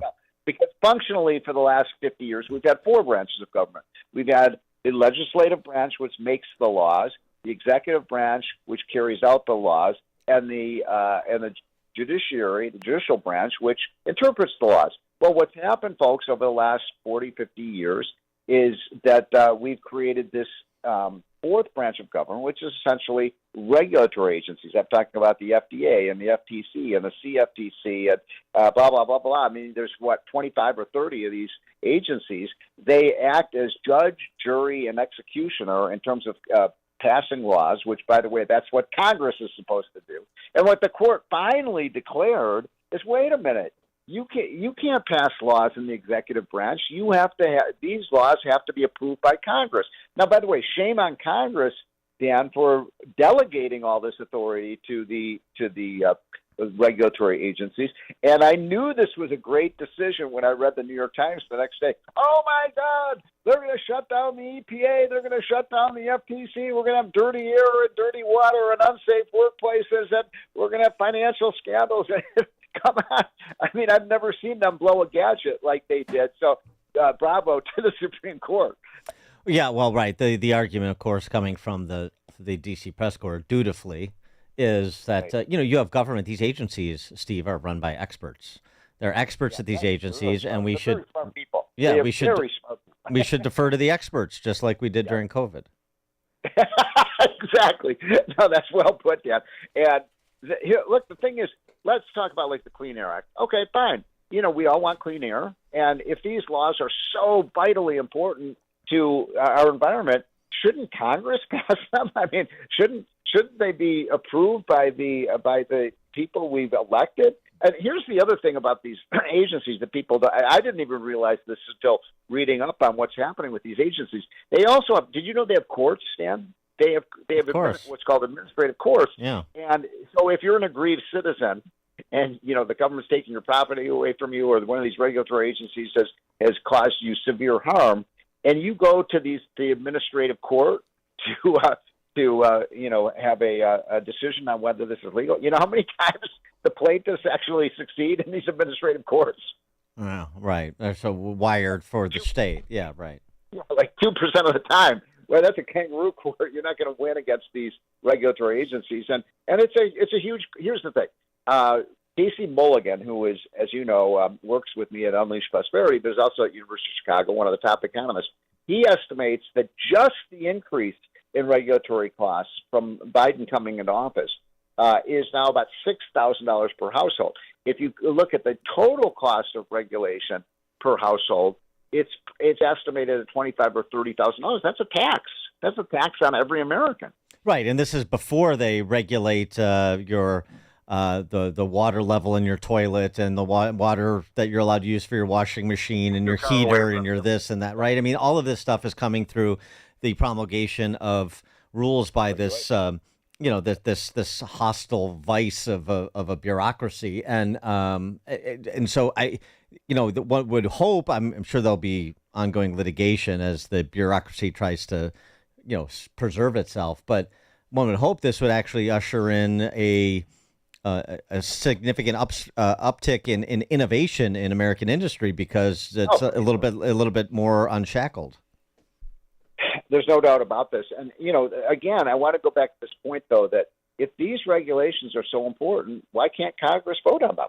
And again, right. The reason Congress doesn't want to vote on these is because Congress doesn't want to take any tough votes. That's the other thing. We don't have a functioning Congress, folks. What do, Dan? What you've got a government that's run now by executive order by presidents and edicts from regulatory agencies, and we don't even need a Congress anymore. Why do we even elect these people? Hey, I wanted to get your reaction to some local news here. You may be that may have some interest to you as an Illinois native. The firefighters pension fund in Chicago has assets to cover 21.6% of its liabilities. The police 21.8%, municipal employees, City of Chicago 22%, labor's pension funds 22% of what? 22% assets to cover assets to liabilities. They have. Oh my God, are you serious? 21.6 fire, 21.8 police, 22.2 municipal, 38.5 laborers. What kind of those? What do those numbers portend, Steve? Here's my advice: get on your horse and wagon and get out of town, folks. Because of course, who's going to pay for all that? Who's going to pay for that shortfall, Dan? Any resident of Illinois, it's like a massive unfunded liability. I've never heard even New York and California don't have numbers that bad. In the city's total unfunded pension debt, just the city, not the state, is $37 billion. So I mean, so you can pay for it. Yeah. That's the other thing the pensioners may want to take notice of, or future pensioners of the police and fire department of Chicago. We're not going to be able to pay for it. So guess what? You're going to be paying for it too. In terms of a haircut. Yeah, And here's the thing. Let's say you were somebody who was thinking about moving to Illinois. Not many people do, but let's say you were. Yeah. And when you go to a new place, you want to pay taxes for the government services you get. You know, you want to pay for your schools and the ambulances and the fire and that kind of thing. Well, now if you move to Illinois, you're not paying for government services. You're paying for the government services that were provided 20 and 30 years ago. I mean, this is going to have a huge negative impact on the state. And I don't even know how do you even get out of this crisis? Well, one thing you do is stop having these defined benefit programs. No, can't do that. You and I have been arguing for this for 20 years, and they still don't do it. Yeah. It should be pay as you go. Come on. Yeah. Well, I just thought I'd share that with people. I mean, again, we've been talking. I'm not going to be able to move back to Chicago. Yeah, no, not that Virginia is great or Maryland is great, but it's still not Illinois. Steve Moore, economist, Govzilla author. Thanks as always, Steve. Appreciate it. Happy 4th of July, guys. Have a great one. You too, and he joined us on the Turnkey.pro answer line. The more you listen, the more you'll know. This is Chicago's Morning Answer. Morning Answer on AM 560. The Answer. For years, people have been switching their wireless service to Pure Talk to save money. I mean, $20 a month for unlimited talk, text, and tons of data is a no-brainer. Over the last few weeks, Pure Talk has reported a surge of new customers signing up to help them support a charity near and dear to their hearts and mine, America's Warrior Partnership. They're on the front lines of preventing veteran suicide. So many of my listeners have chosen to step away from Verizon, AT&T, and T-Mobile to switch to Pure Talk to help support this great charity, and because they want to do business with companies who share their values. That's why Pure Talk has decided to extend their support for AWP through Independence Day weekend by matching every dollar donated. Make the switch like I did. Switch your cell phone service to America's most dependable 5G network with Pure Talk. Just dial pound 250 and say Mike Gallagher, and you'll be connected to a Pure Talk customer service rep based in the USA. Dial pound 250, say the keyword Mike Gallagher, and switch to Pure Talk. Balance of Nature's fruits and veggies supplements, changing the world one life at a time. I've been watching it on TV, and then my soul has my husband, and I guess he just called up and surprised me. He had ordered it, and I didn't expect it for me to notice it so right away. I kind of shocked my husband when I told him. I've been taking it like a little over a week. I'm taking it, and then I can already notice a difference. I do feel very good. I can't even put it into words. I feel really good every day. I don't wake up grouchy. I love everybody to take it. I think it's wonderful. Splash into your summer with Balance of Nature's summer savings. Go to balanceofnature.com and sign up as a new preferred customer to get 50% off your first set. Don't miss out. This offer is only available while supplies last. Go to balanceofnature.com or call 1-800-246-8751 and get this limited time offer by using discount code Chicago. Wesley Financial Group is not a law firm. If you own a timeshare, don't miss this public service announcement from Chuck McDowell, founder of Wesley Financial Group. If you receive an unsolicited phone call or mail piece to discuss selling, renting, or especially canceling your timeshare, don't fall for it. If you really want out of your timeshare, hang the phone up immediately or throw that mail piece in the trash and contact your timeshare resort or Wesley Financial Group for assistance with your timeshare. As the only Inc. 500 timeshare cancellation company, our knowledge, experience, and results has made Wesley a trusted resource for over 40,000 families we've helped get out of their timeshare. Give us a call, and I'll send you our timeshare exit information kit free with the straight facts about your timeshare and all of your options for cancellation. Call for your free info kit, 800-945-5577, 800-945-5577, 800-945-5577. Quick delivery service. What do you need delivered today? Hi, I'm trying to work through a last-minute to-do list for my boss. Can you deliver a hard drive to the Loop in Chicago? We can deliver that today. Okay, can you deliver 20 boxes to a client in Rockford? We can deliver that today. Can you deliver 12 pallets of tile to our customer in Naperville? We can deliver that today. Can you deliver a large envelope to Northbrook? We can deliver that today. Oh my gosh, I think my water just broke. Can you? We cannot deliver that. Quick Delivery Service delivers your package no matter the size. More than just a messenger service, Quick Delivery Service is a messenger and trucking service that can also provide scheduled routes for your daily delivery or your air shipment.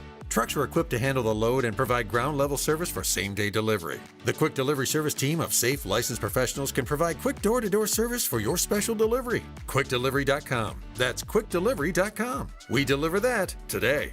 But we don't deliver this.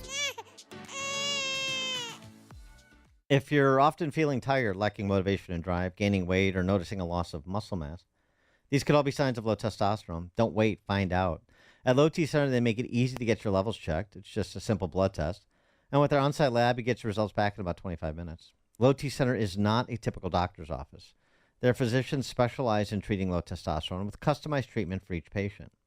The experts at Low T Center have more than a decade of experience helping patients achieve life-changing results, and most health insurance is accepted for treatment. For established patients with stable T levels, they also offer a convenient physician-monitored self-inject treatment plan that ships directly to your home each month, so there's no need to come in for weekly visits. And at Low T Center, your BMI and health can also be evaluated for treatment with prescription weight loss medication. So get back to your best. Do that by going to lowtcenter.com to book your appointment today. That's lowtcenter.com. Low T Center, reinventing men's healthcare. Experience a luxurious summer when you visit Trump International Hotel and Towers, Chicago, a Forbes Travel Guide 5-star hotel. Take in stunning views of the Chicago skyline from the heart of the city, steps away from the iconic Magnificent Mile and the revitalized Riverwalk. Treat yourself to exquisite dining at Terra 16 Restaurant and Rebar Lounge, overlooking the Chicago River and Lake Michigan. Catch the Navy Pier fireworks display from Terra 16's patio on Wednesdays and Saturdays all summer long. Relax in immaculately designed suites that offer the utmost level of comfort. Refresh in the state-of-the-art spa featuring a 75-foot swimming pool, steam and sauna rooms, relaxation lounge, and more. The Trump Hotel Chicago offers sophistication and elegance to downtown Chicago and is a convenient travel destination for your summer getaway. Simply visit Trump Chicago online to make your reservations today and search offers to find the never settle summer stay. Book today. AM 560, The Answer. All right, we're doing Open Mic Friday on Wednesday because, you know, tomorrow is Independence Day and Independence Day weekend. We're going to be barbecuing and trying not to blow our fingers off. Charles, one of the things that I want to discuss with you in Open Mic Friday/Wednesday at the bottom of the next hour. What duty does Brandon Johnson owe the citizens or the residents of Chicago with respect to his medical condition, since we're talking about politicians and their medical conditions? Oh, that's a good one. The scuttlebutt about these panic attacks that he has. Yeah, and they came from very credible sources. When you think about, John Cass will mention it from time to time, and in his online column, Anita Padilla, who worked here for, 2 decades? Mm-hmm. And she mentioned it, and no one has taken them on. Well, and not even his own staff. Well, and the thing too is, I understand from somebody who is close to somebody in his security detail, hospitalized 10 to 20 times. Whoa, 10 to 20 times? This wasn't like one-off or a couple incidents. That's what I understand. I don't know it to be true, but it comes from a pretty reliable source, and so. But this rumor has been circulating for a while, and it should be addressed, I think. But it's supposed to be addressed by the media. I mean, this is our estate, as they call it. This is what we're supposed to do. We don't expect his office to do it. Well, we'll start with Biden at 8:08, and we'll get to Brandon at 8:38. Now we check the headlines with Mike Scott. Pritzker to meet with Joe Biden and Democrat governors at the White House. WIND Chicago News Time, 8 o'clock. 25 more House Democrats are considering it. I'm Dave Anthony, Fox News. Reuters reports they may join Congressman Lloyd Doggett's call for a new 2024 nominee. Doggett tells CNN he wants President Biden to realize that this is a hill just too high for him to climb and call on someone else. Fox's Jared Halpern reports from the White House. President Biden told supporters at a Virginia fundraiser his back-to-back trips to Europe played a part in his debate performance last week, telling the group, "I didn't listen to my staff and came back and nearly fell asleep on stage." The president says that was not an excuse, but an explanation. He did spend most of the week before the presidential debate with aides and advisors at Camp David. Today, President Biden is going to talk with Democratic congressional leaders, and he'll meet with some Democratic governors. Former President Trump won't be sentenced next week in New York. That's been delayed till September after the Supreme Court's immunity ruling. Trump lawyer Will Scharf tells Fox the judge has issues to consider. There were items introduced in evidence in the trial that he supervised that I believe are clearly covered by the Supreme Court's immunity decision. That effectively corrupts that entire trial. It could easily be grounds for a retrial. Jamaicans are bracing for Hurricane Beryl, moving ever closer as a powerful Category 4 storm with 145-mile-an-hour top winds. But it's a little bit on the small side as far as diameter goes. The storm itself might not make landfall, maybe passing just to the south. Nonetheless, though, hurricane warnings are in place for the island Jamaica, the Cayman Islands, and then ultimately, by the time you get into Friday, you're looking at a hurricane watch currently across portions of the Yucatan Peninsula. Fox meteorologist Adam Klotz. Beryl's already done a lot of damage on Barbados, Grenada, and the Grenadines and other Caribbean islands, blamed for at least 6 deaths. We just got an unemployment update showing a slight increase in first-time jobless claims last week, up to 238,000. That is just shy of the 10-month high in claims a few weeks ago. America's listening to Fox News. 75 degrees at 8:02 on AM 560. The Answer. Good morning. I'm Mike Scott. Illinois State Police are investigating 2 shootings on I-55 and near the Bishop Ford this morning. State Police shut down the ramp along I-94, the Bishop Ford, the Stony Island feeder from 95th to investigate a shooting that happened right around 2:20 this morning. 2 people were shot. 1 was killed. Another shooting happened on the Stevenson on the ramp to the southbound Dan Ryan near the Chinatown feeder. 1 person was shot there, transported to a hospital in an unknown condition.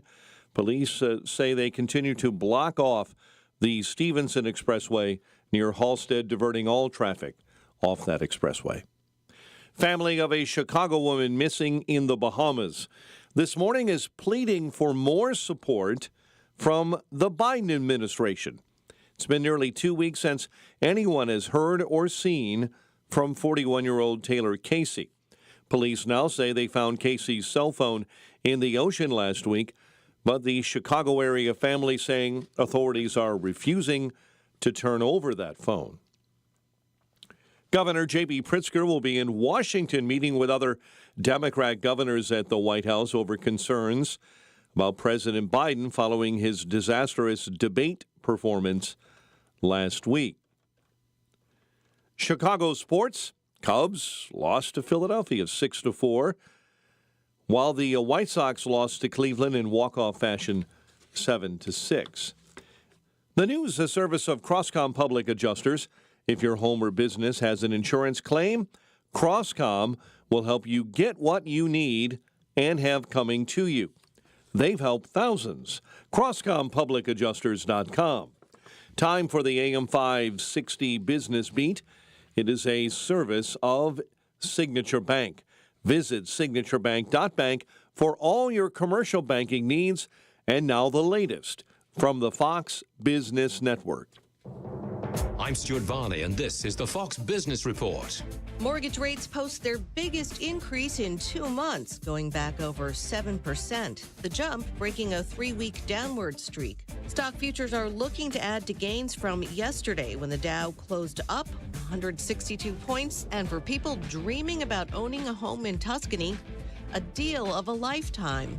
A public funding project aimed at encouraging people to move to Tuscany's mountain areas to repopulate and stimulate their economic growth is offering 10 to 30,000 euro for applicants who have to purchase a property for residential use and make it their new home. Candidates have to have Italian or EU citizenship or a 10-year minimum resident permit to be eligible to get the money.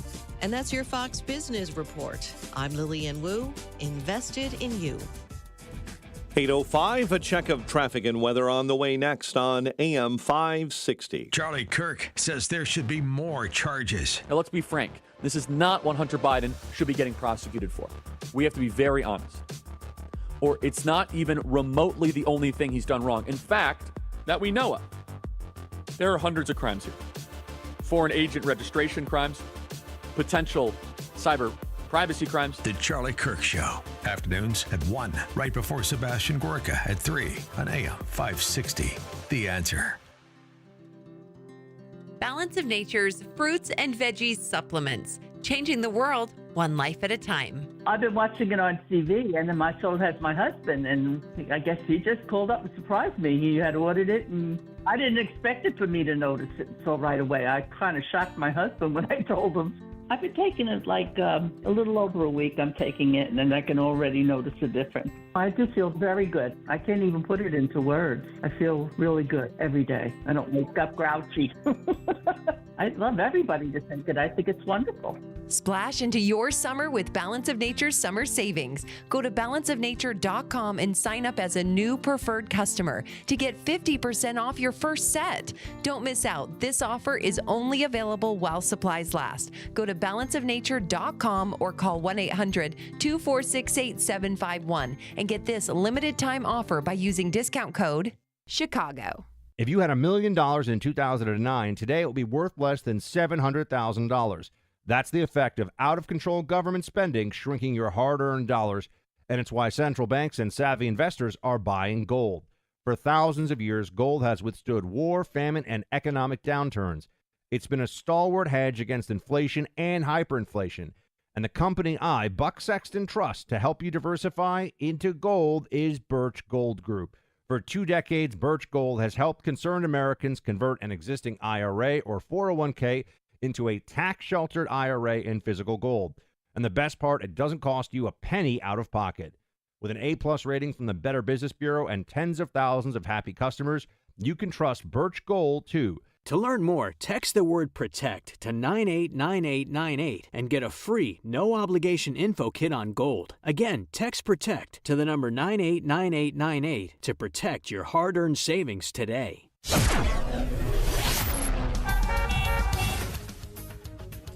8:07. Let's check the roads. Team Hochberg Traffic Center time. Some slick conditions out there. Some rain showers crossing the area. Your big delays due to an accident? Inbound on the Eisenhower. It's jammed up between Central and Racine. Near Central, report of an accident. Stevenson inbound remains shut down due to that fatal shooting investigation. You've got solid traffic from Cicero all the way into the Chinatown feeder, as that is where things are shut down due to that ongoing shooting and crash investigation. The Dan Ryan coming inbound, jammed up and slow, obviously because of the Stevenson activity. 24 minutes into the circle, and delays on DuSable Lakeshore Drive, all the activity surrounding the Grant Park NASCAR street race. Chicago's Morning Answer with Dan and Amy continues next. Now your official Chicagoland weather forecast with Steve Williams. A shower in spots this morning, otherwise partly sunny. The high today at 89. Partly cloudy for tonight and humid, low 72. Clouds and sun, thunderstorm in spots tomorrow, high at 85. I'm Steve Williams on AM 560, The Answer. We're at 75 right now. Cloudy skies at O'Hare. Light rain at DuPage Airport, 73. Rain in 73 in Waukegan, 75 along the lakefront. Your next news update, 8:30. Chicago's Morning Answer continues next on AM 560, The Answer. This is Chicago's Morning Answer with Dan Proft and Amy Jacobson on AM 560, The Answer.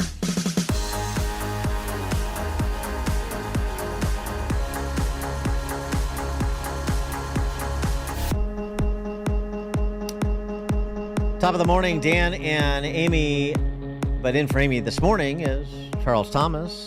And Amy, 7, but not Amy. I'll have to do this morning. ABC 7 political reporter emeritus.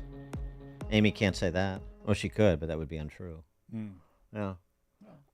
So do we have an anatomy of a crack-up going on here, Charles, with respect to Biden and the damage control effort to salvage his candidacy? Because, you know, you've got a couple of members of Congress that have now said he needs to be replaced. You have a former member of Congress saying it should be Kamala. That would be Tim Ryan writing an op-ed in Newsweek.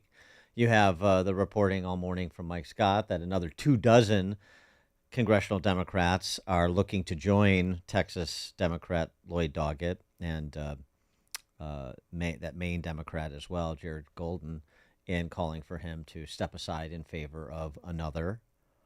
You have the potentate sort of opening the door. I'm supporting him, but it's good to have a healthy conversation. You hear that from Jelly Belly, and it's sort of a we'll see. And the governors are meeting with him today, the Democrat governors. So I think that's critical.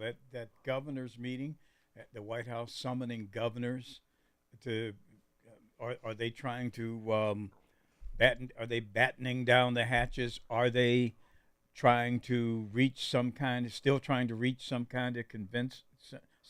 consensus on Joe? Mm-hmm. Something's going on, and I think there's an undercurrent here. I mean, they're calming the waters for their lackeys in the media. Be cool, but something is going on underneath those so-called calm waters. Well, sure. I mean, and then it's definitely there. You have stories, you start to hear people wanting to get clear of the blast zone, cover their ass. So White House staffers reportedly scared blankless of erratic Biden, tiptoe around isolated president during briefings, not a pleasant person to be around. It's a groupthink. It's an echo chamber. It's his, 2 or 3 closest advisors, the only people he listens to, and so on and so forth. I mean, it doesn't paint a particularly calm picture of the White House or competent one either. And it's like that when those sorts of things start leaking out into the public arena, particularly at the hands of people that are otherwise in service to Joe Biden and the Democrat Party, it does lead one to wonder what they may be attempting to do, even if they can't accomplish it. And by that, I mean getting him to step down. It's not the paint by numbers process that some people want to make it to be, which is why this is protracted. Well, I think we assume that they've got their act together. I mean, we assume that our government should be able to function smoothly. But if you look at this administration and you go back to Afghanistan and the chaos that erupted as we were moving our military out, if you look at what happened at the border, if you look at the chaos that this administration has fostered for the country over the past 4 years, 3.5 years, you say to yourself, could they be just as chaotic in this process, in basically removing Joe Biden because he's got to go? Well, because they took it so far down the road, they've run out of real estate. Yeah, I mean that's the problem. Although there is some latitude with the delegates. It's interesting. There's this phrase "in all good conscience" that's relevant, meaning delegates, of which Joe Biden obviously has the supermajority of. A good piece by Paul Sarasic, who's a professor of politics at Youngstown State over at RealClearPolitics.com. The dirty little secret about the Democratic Party is that the rules governing their conventions are entirely small d Democratic. While the participants in the party's caucuses and primaries may believe they are directly selecting the party's nominees, the delegates who represent their votes at the convention are merely asked to, quote, in all good conscience, reflect the sentiments of those who elected them. That flexibility is purposeful. And so it doesn't lock you in on first ballot. You must vote for whoever earned the delegates. In all good conscience, you should reflect the sentiments of those who elected you, the elector, the delegate. And so it does provide, if there was an organized movement afoot, if you couldn't persuade him out, to say, okay, we're going to, in masse, in all good conscience, cast our votes in favor of one of the other candidates who's been named as a possible replacement. And that's the way we're going to get around any sort of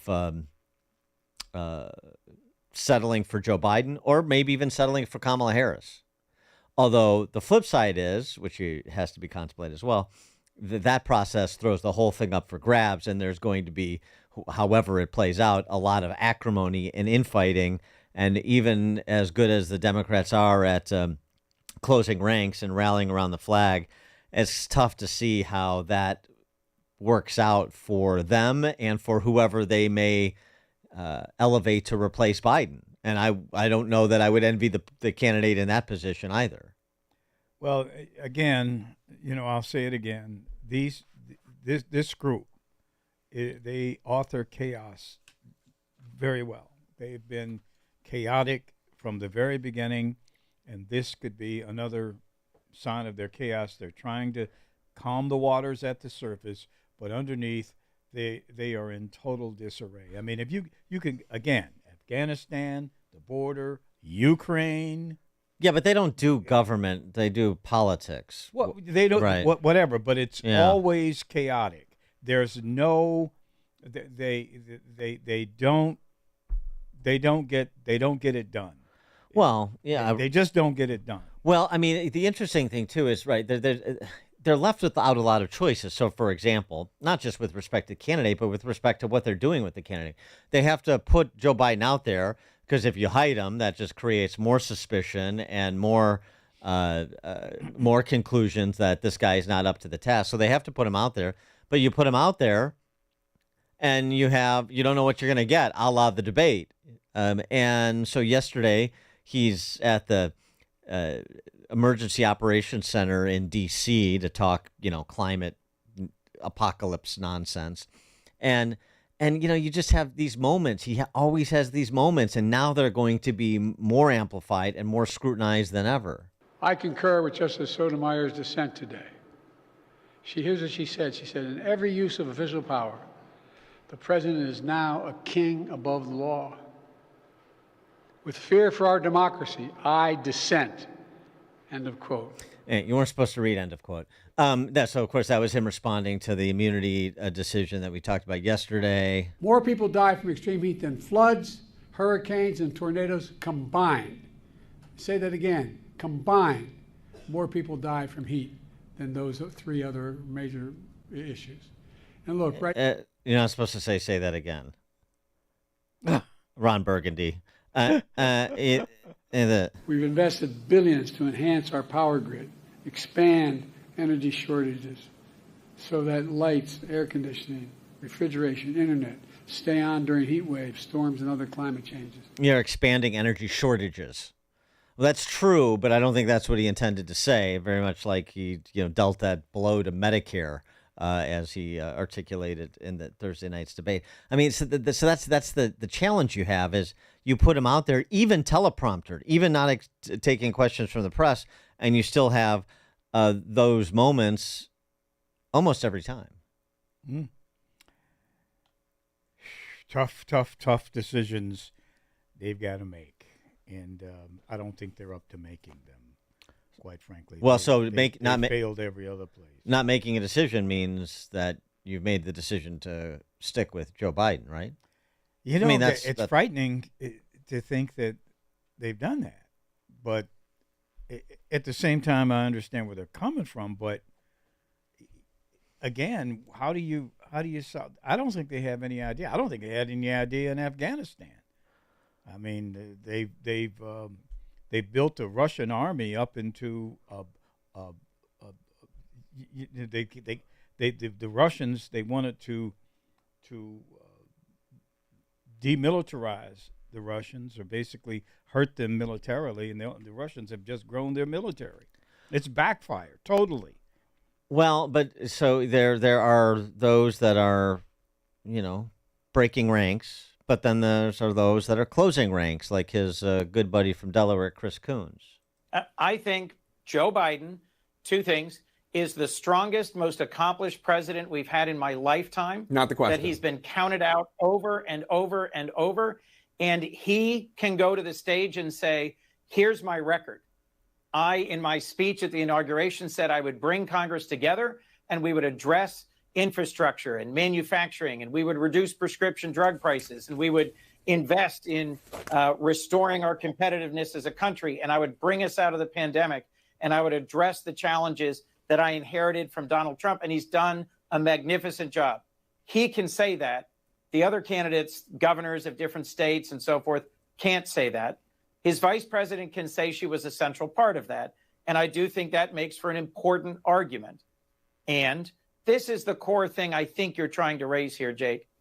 He needs to reassure folks with repeat performances in public that he is up to this task and address the core question you're asking me. I have not seen evidence that our president is not up to the task of running for and continuing to serve as president. I mean, it's a remarkable thing he just said, Chris Coons. I have not seen evidence that he's not up to the job. It's really? incredible. So you can say, I mean, you can have Chris Coons say that on every talk show every day, and you put Joe Biden out there, and you're going to see that he isn't up to the job. But again, if you say he is, I'm fine with it. I've been fine with it from the beginning. I make the expectations as high as you want for him, and I'll look forward to seeing him on the debate stage again on September 10th. Good luck with that. Good luck with that. Mike and Hammond, you're on Chicago's Morning Answer. Hey, Mike. Nobody's bringing up the fact that Hunter is now a senior advisor in the White House, for goodness sakes. Does he have security clearance? Yeah. He has to be surrounded by family members at every turn. For what reason? Look out for his back, to keep him from messing up? I mean, it's crazy. Well, yeah, we mentioned that earlier. Now, don't forget, Hunter Biden is the smartest man that Joe Biden has ever known. So, obviously, he would be a key advisor. It's interesting, though, too. I mentioned this earlier in the program. The editor from Bill Galston, who's a left-leaning economist, writes for the Wall Street Journal. Do the right thing for America, Jill Biden, not Joe. I mean, really sending the message that it is the family, and perhaps primarily Jill, that is propping him up and is running interference and is unpersuadable on the topic. And that could be the core of the problem. Could be. But even if it is, I mean, again, the problem is, even if you got agreement, how does that work? I mean, I'd be happy to see them pass over Kamala and throw up a Jelly Belly Pritzker, because I'd like to see him get throttled nationally and exposed for the massive fraud that he is.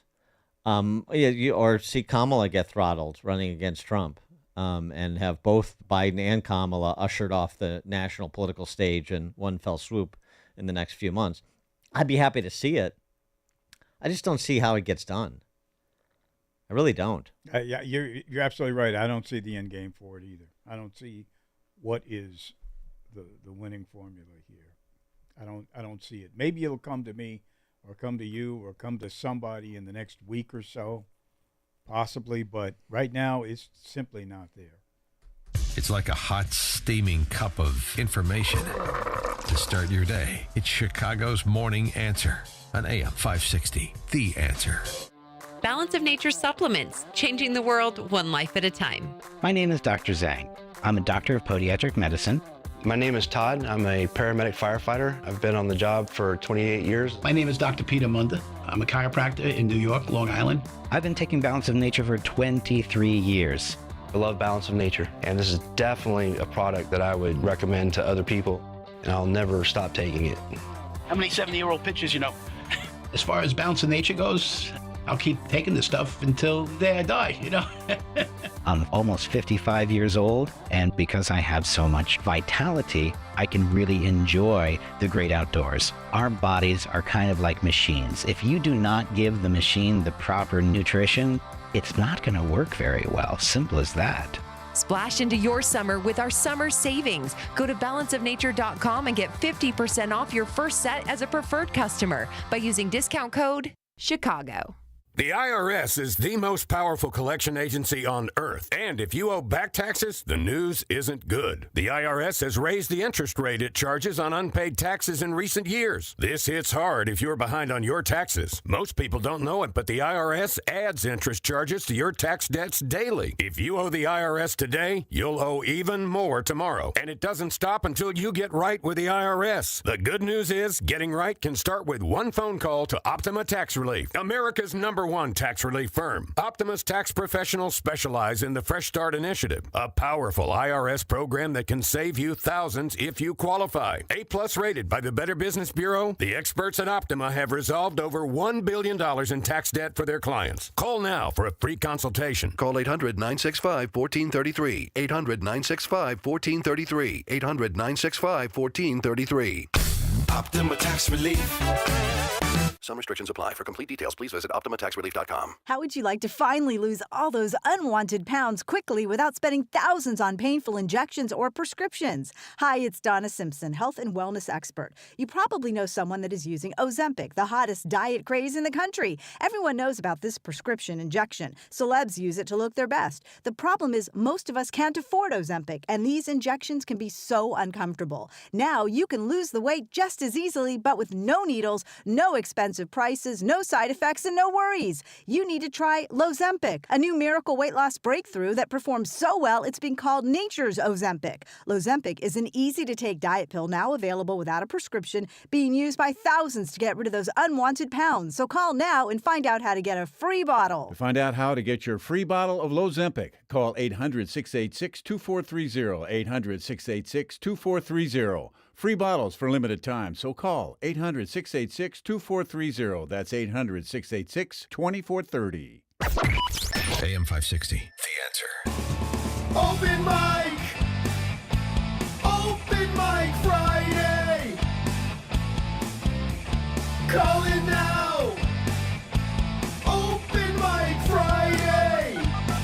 Top of the morning, Dan, and ABC 7 political reporter emeritus Charles Thomas in with us today and has been all week, rounding out the week. Open mic Friday on Wednesday because, well, you know, tomorrow's Independence Day. And we are taking your calls, 312-642-5600, turnkey.pro, answer line as we always do, with your comments, your compliments, your criticisms, your concerns, your general crack pottery. We'll take it all. And we start, as we always do, with turnkey.pro founder David Kolsak. David. Good morning, Dan and Charles. How are you guys today? Good. So back in the 70s, I remember this time of year very fondly. It was a different time, you know, where people wore bell-bottoms and ugly patterned polyester clothing. We listened to the likes of the Bee Gees, Led Zeppelin, Queen, and the Captain and Tennille. You know, shows on TV were iconic. Happy Days, Charlie's Angels, and the Brady Bunch. Most family-centric with traditional households. We went to arcades with our quarters to play Pac-Man and Defender. It was an exciting time to be alive because during that decade, we celebrated our bicentennial, which was really great. Maybe it was because I was 8 years old, but it really seemed like as an American people, we really had it together. It was like baseball, hot dogs, apple pie, and Chevrolet. I'm sure you guys could sing that jingle right now, right? Too bad Amy's not here, so she could do it for you. But you get my point. As Americans, we were really proud of our country, and we had lots of celebrations to show that patriotism. We had big parades with local marching bands, police cars, fire trucks, local businesses riding in convertibles, throwing candy to droves of people lining the parade route. We had baseball cards in our spokes. We celebrated American patriotism. We recited the Pledge of Allegiance every day in school. We helped each other. Americanism was really quite something, and it was why everyone at that time wanted to come here. It was something to envy. We knew the Ten Commandments. We huddled around the 9-inch TV to watch The Miracle on Ice. We sang patriotic songs, and we wouldn't even think of keeping our hats on when the anthem was played. So somewhere along the line, we started to change. I'm not sure if it was a single event that made us less America first, but maybe a whole series of things that happened over the course of time to lead us where we are, like today. Maybe it was the women's liberation movement, whereby we literally saw the other half of America get to work. Women used to stay at home and take care of the family, and all of a sudden we were convinced it was better for both parents to go to work and put the kids in preschool or school so that the state could watch our children and we could pay tax on 2 salaries, not just one. Brilliant, right? The feminist movement and increased participation of women in the workforce have led to shifts in traditional gender roles within families, and I'm not so sure it was the best thing for the American family. We've also seen a shift in our attitudes towards marriage, family, and sexuality, somewhere we went from the fact that gay people just wanted to get married to being acceptable, to having drag queen shows in kindergarten classrooms, so how far we've come.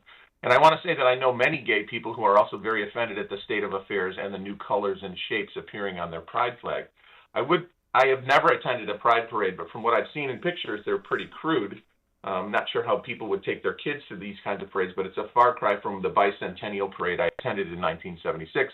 People back then would probably faint if they saw the nudity and suggestive behavior of grown adults at these parades. It's almost like everything's backwards. We used to value things like being American and dressing like it on the 4th of July with like an Uncle Sam hat, and a strong family with strong men who didn't take nonsense from anyone, American-made products, even the ones like made by AMC, like the Gremlin, remember that car?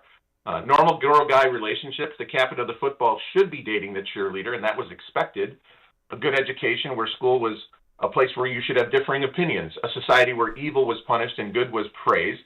Working hard led to getting paid an honest day's wage for an honest day's work, where it was noble to protect your family, and your heritage, where you came from, mattered about who you were. A civilization where you could go to whatever church, temple, mosque, or whatever. It just didn't matter. Now it seems like everything's upside down. We don't praise the family or the stay-at-home mom. Everything is made somewhere else, even our medications. Every commercial on TV is celebrating diversity rather than unity in the family. Normal guy-girl relationships, not normal anymore at all, and the more shocking, the more celebrated. Differing opinions at school are shouted down, and those who stand up are ostracized. The funny thing is that even if you fly an American flag today, you're outed as a Trump supporter and not a patriot. And good people are punished while those who are evil are allowed to walk free. So American patriotism is alive, but it's really quite silent for my liking. Most of us have really deep feelings for what America once stood for and stands for today. And here's an example of that. I went to Rock the Runway. It was an event at Chicago Executive Airport last Saturday, where there were thousands of people from all different walks of life and different ethnicities. There were food trucks and beer tents and live music, and there were fireworks that seemed to last, too long, almost 45 minutes. It was incredible. So it exists. It should not be a problem to love your country and to want it to do well. It should not be a problem to fly your country's flag and want it to be America first. And as we celebrate with our families over the next couple of days, I want us to remember that. Remember to be an American and to be proud. Patriotism is contagious, and part of being a patriot is not being ashamed to love your God, love your family, love your country. So it's still there somewhere deep down in most of us. Now it's just time for everyone to see it. So happy 4th of July, everybody. All right, David Kolsak, thank you very much.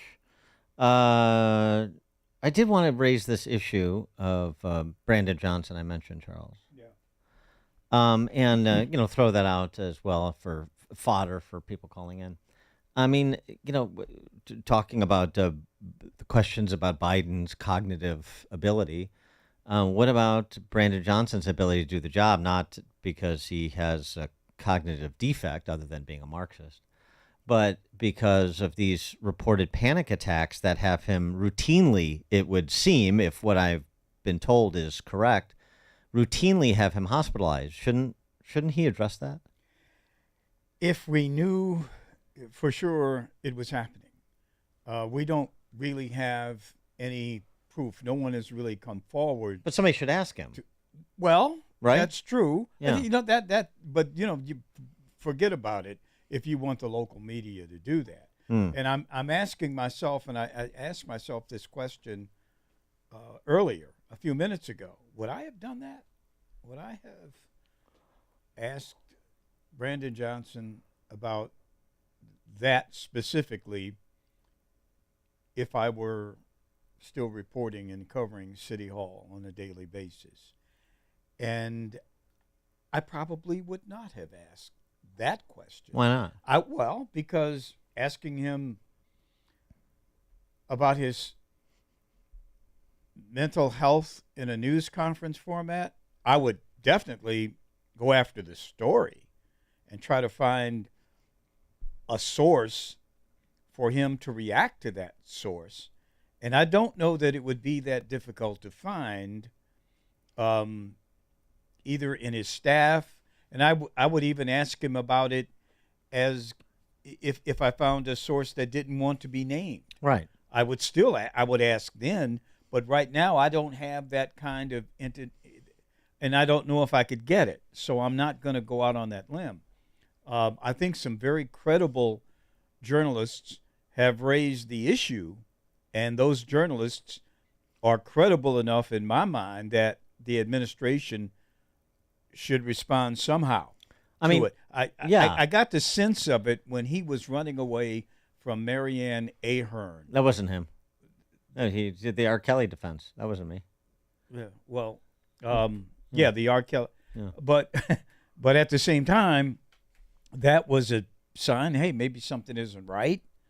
Well, I mean, but it's not just the press corps, too. I mean, I've talked to Dem politicians who are aware of this. Well, if that's the case, that's my source. Yeah. That's the one that I haven't, by the way. But if I did, then I would ask.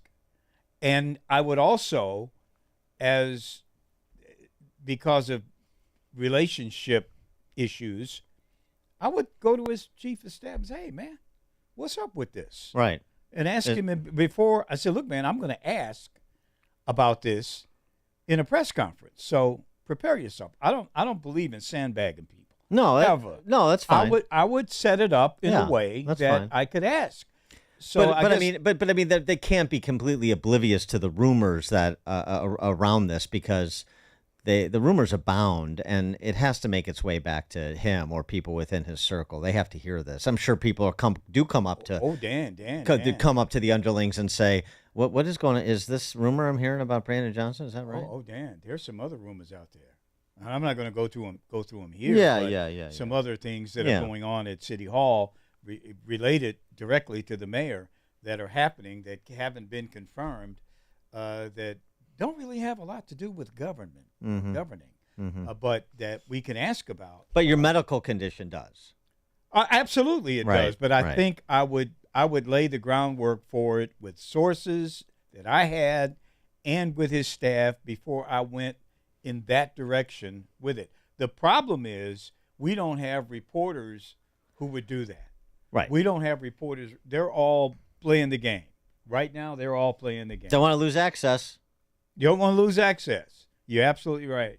But because I don't know that they necessarily know how. But John Cass was the page 2 columnist for the Chicago Tribune, and if he says it, it's got credibility. He didn't get fired because he screwed up stories, because he misreported or violated any journalism rules.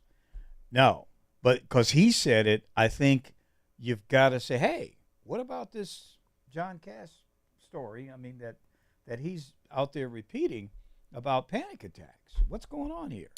And then ask him about it. But take some calls. Curtis in Hoffman Estates, you're on Chicago's Morning Answer. Good morning, Charles. Good morning, Dan. May I say before I start, I really find your show entertaining, but also informative. As they say, you bring the receipts, and a lot of the subjects you talk about, you bring up things that I can take to others with some backing. So appreciate that very much. Thank you. Question regarding replacing Biden. Aren't there rules at the various 50 states regarding getting on the ballot? And could that be an issue? And which of the rising young stars, Gavin Newsom or Gretchen Whitmer or et cetera, would be willing to possibly take the loss based on the polls of how Trump's doing and, quote, taint their record for 28? Thanks for the call, Curtis. Well, I think there's, in terms of the ballot access, they're on the clock, and obviously it varies from state to state in terms of how you get ballot access and what the deadlines are.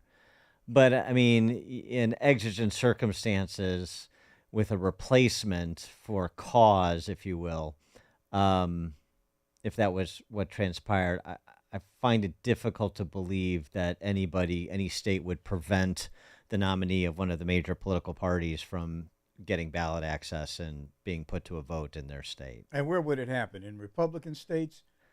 Believe me, Republicans are not as low life as the Democrats, who will do stuff like that. That's a total Democrat move. If the issues here were reversed, the questions here were reversed, they would do that without a doubt. Probably so. Yeah, probably so. And it speaks to the sort of electorate in states like Illinois, New York, California, what you're really dealing with. You're right. In terms of the rising stars who would take it, it seems like there are probably a number of people who would take it. But the number of people that are out there talking and trying to flack for Biden as at the same time as they're sort of opening the door to the replacement. So that would include Newsom and Kamala and Pritzker, less so Whitmer, less so Shapiro, Pennsylvania, less so Westmore, Maryland, I think. But somebody would take a flyer because, you do that duty. Even if you did lose, you set yourself up as a national figure. These people are egomaniacs, of course, all of them, and they have supreme confidence in themselves. They run against an unpopular Trump. They get, thanks from the base if they run a credible campaign at minimum.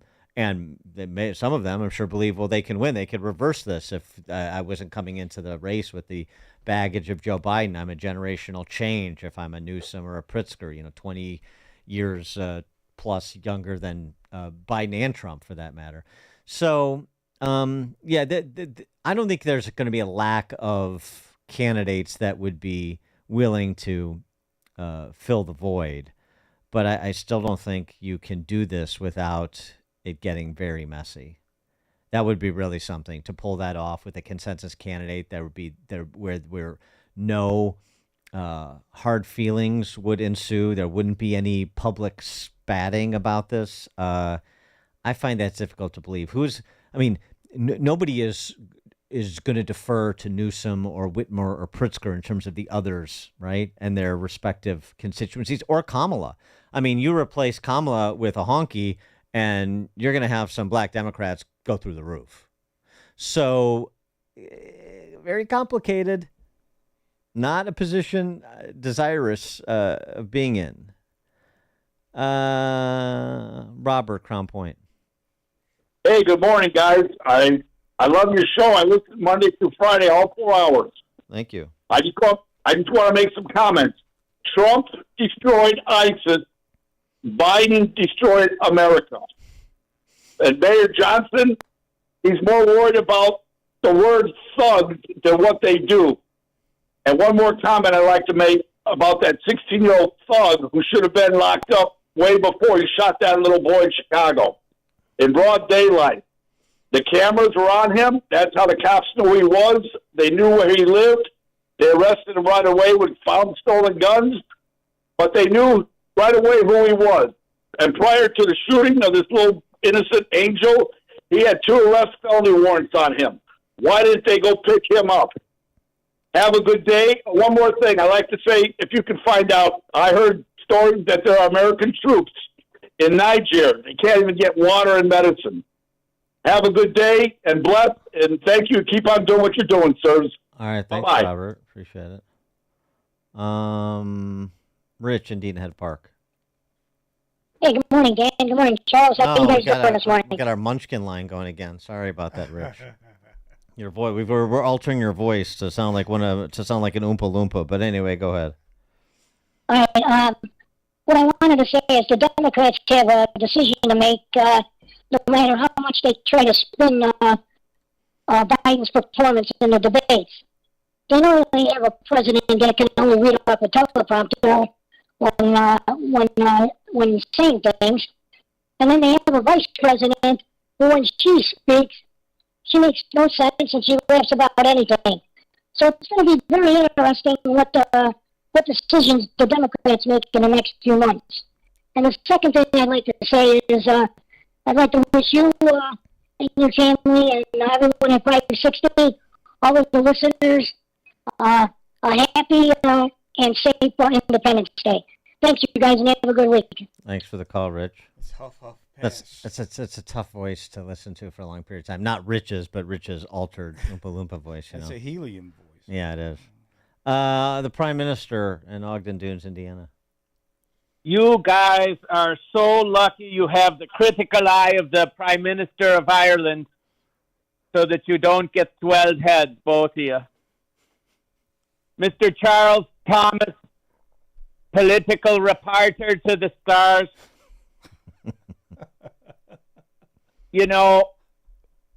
Brandon Johnson should be investigated by you off the record, off the CD, off of even Spotify. You got to get to the bottom of his problems there. But, everyone would be scared of Marianne Ahern. If they had 20/20 vision, they would run. No, wait. That's fair. I have a breaking political piece that Mr. Charles Thompson should be breaking himself. Charles He's Thompson. too much focused on the family. Mr. Charles, I ask you, what about the Manson family? But since the debate, America's first half-black president is now forced to tiptoe into the White House by the rear entrance. He asked permission, and indeed, Dr. Jill Biden has granted Barack Obama limited midnight access to the presidential bedroom and transfusion center. The Secret Service makes the 44th president wait until POTUS is in full coma to sneak in. And when Dr. Jill is in the room, Obama, in an eerie voice, then speaks. Joe, this is the ghost of Beau Biden. Please stop saying I died fighting in Iraq, Joe. Each time you say that, some angry vet up here in heaven beat me up. But according to the Secret Service, when Jill slips out of the room, Obama changes his message. Joe, please drop out.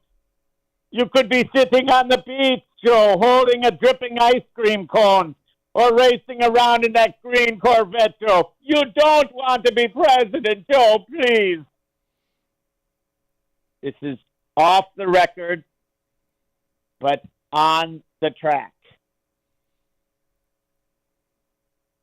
Okay. Okay. Mr. Thomas, what do you think about that breaking gossip? I tell you, man, you got it. You summed it up. You got it. You got me there, man. Thank you, Prime Minister. I think. I don't know about that. I think he may have got into some of Hunter's secret stash. Yeah. Green team. Yeah. That's curious.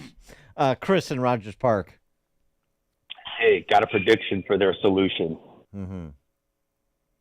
It's going to be Kamala, Prez, Gavin as VP. 2 Californians. Yeah, I don't think so. I don't know. I mean, I don't know. I mean, you could play. P. Bud is named mentioned as a possible VP if it's Kamala steps up.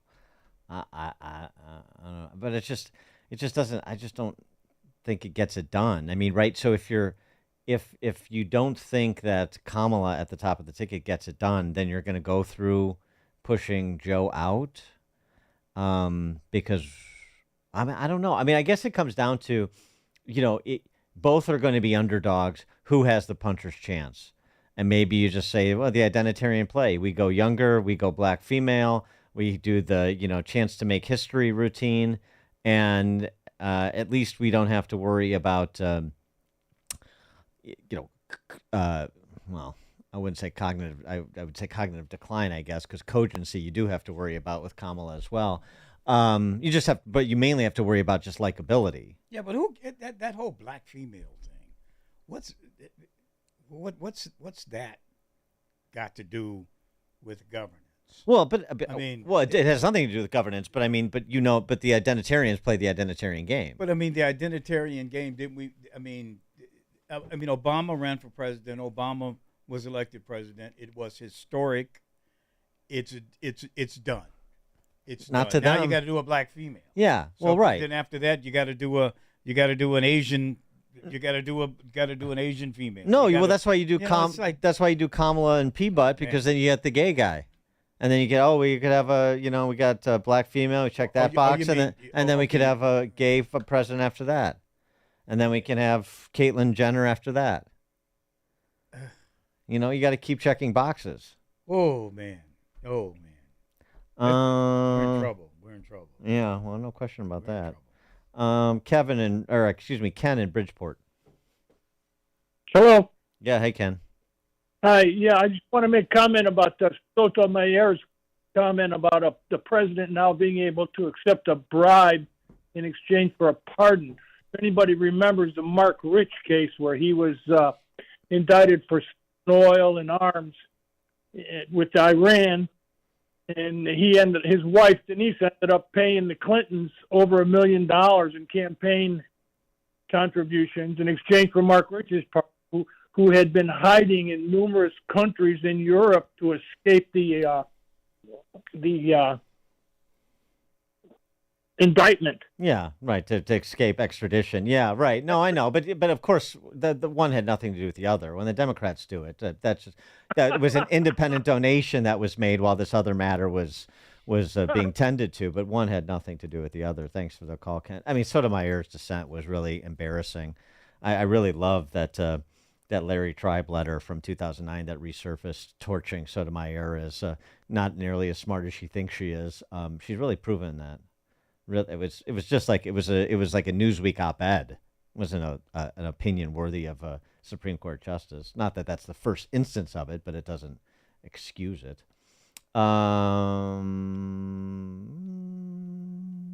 Kevin in Austin, Texas. Good morning, fellas. When you're talking about Kamala and Buttigieg, that would be like a six-way intersection of intersectionality. Yeah, just create a car crash. Big numbers. Yeah. What I wanted to say was that, Trump taking down Biden is like Hercules, cutting off a head of the Hydra. There are going to be two others that pop up behind it. So the only way to win is when Hercules had his nephew come in and cauterize once the head was cut off. So I think the cauterization, the nephew, is going to be the media going after whatever head pops up. But they're like a Greek myth. The Democratic Party. It's a tragedy right now. Thanks for the call, Kevin. Joe in Arlington Heights. Good morning. Our poet laureate. Charles. Morning answer poet laureate, Joe from Arlington Heights. Thank you. No poem today, a public service announcement. Okay. Public service announcement today. And this is really meant for homeowners and for business people. Putting out these mini American flags along sidewalks results in a lot of flags ending up on the ground. And that's disrespectful. That's outside the flag code. So homeowners, if you see one on the ground, pick it up, get it off the ground, maybe save it for next year. Don't let this lay around like any debris. You're breaks my heart. You're talking about the rainbow flag, right? Oh, if it were on the floor, I might miss the call to you. I'm sorry. I'm really busy right now. But no, it's the American flag. Right. Thanks for the call, Joe. Grant in Rockford. Good morning, you guys. If I could, a couple of happy birthdays and one quick question for you, Dan. Happy birthday, Independence Day, United States.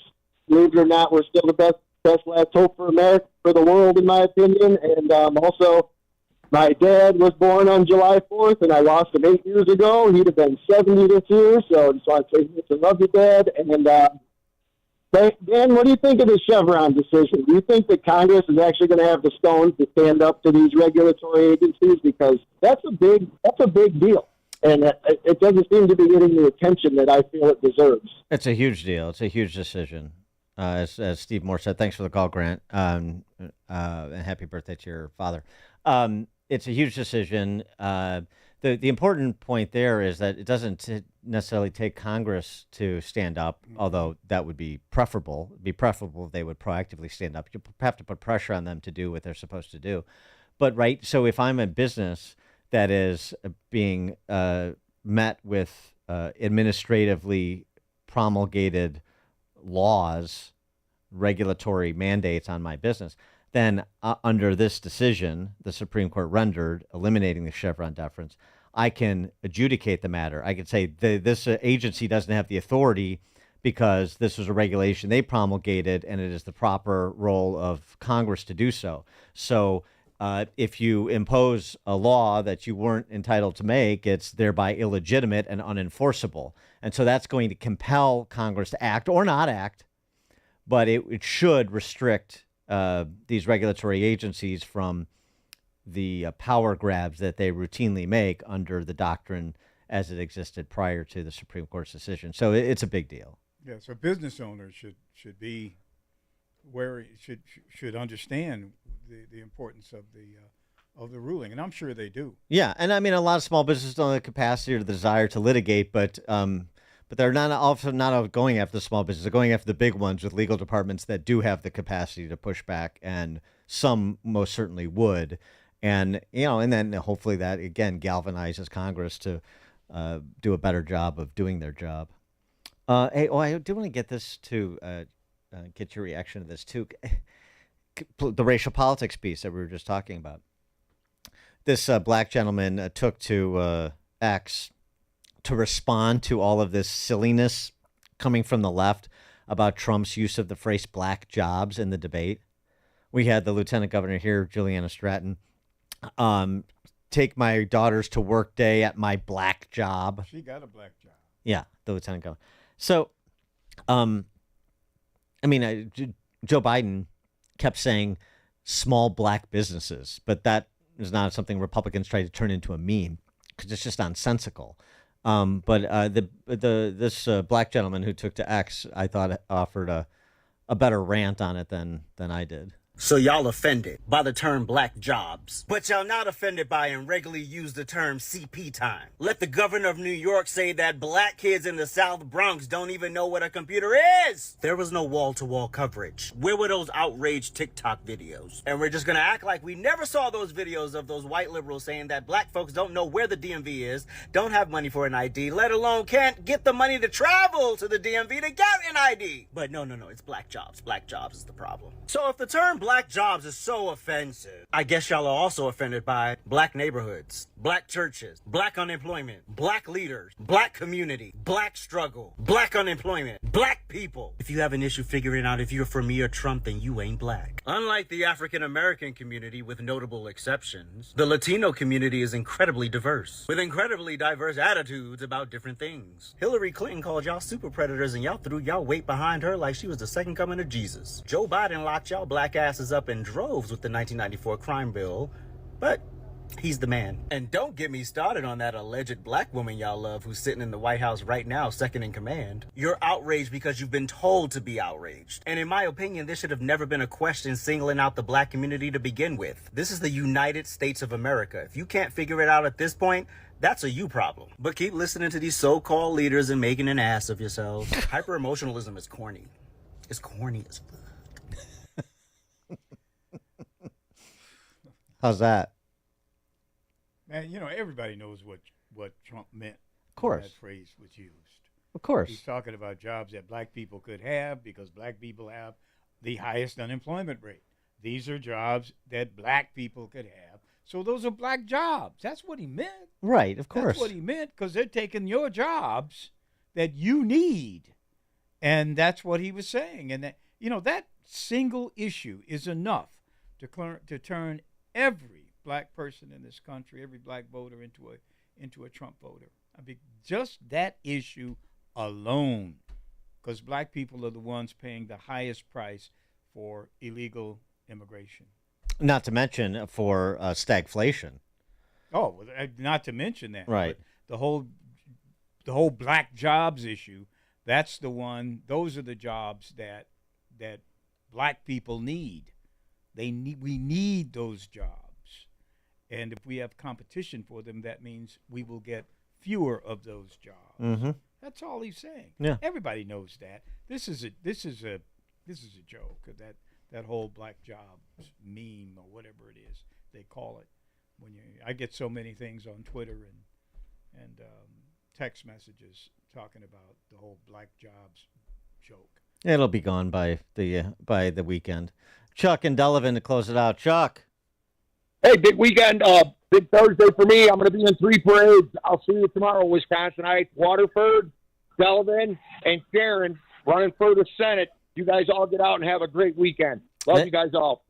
Thank you, Chuck. Happy 4th. Happy Independence Day to everyone. Charles Thomas, thank you for sitting in all week. Man, look, you guys do such an incredible job. You and Amy here. I'm honored to come here and sit in for Amy when she's away. Thank you. Thanks everybody for tuning in. We'll catch you back on Monday. It is now 9 o'clock, WIND, Chicago.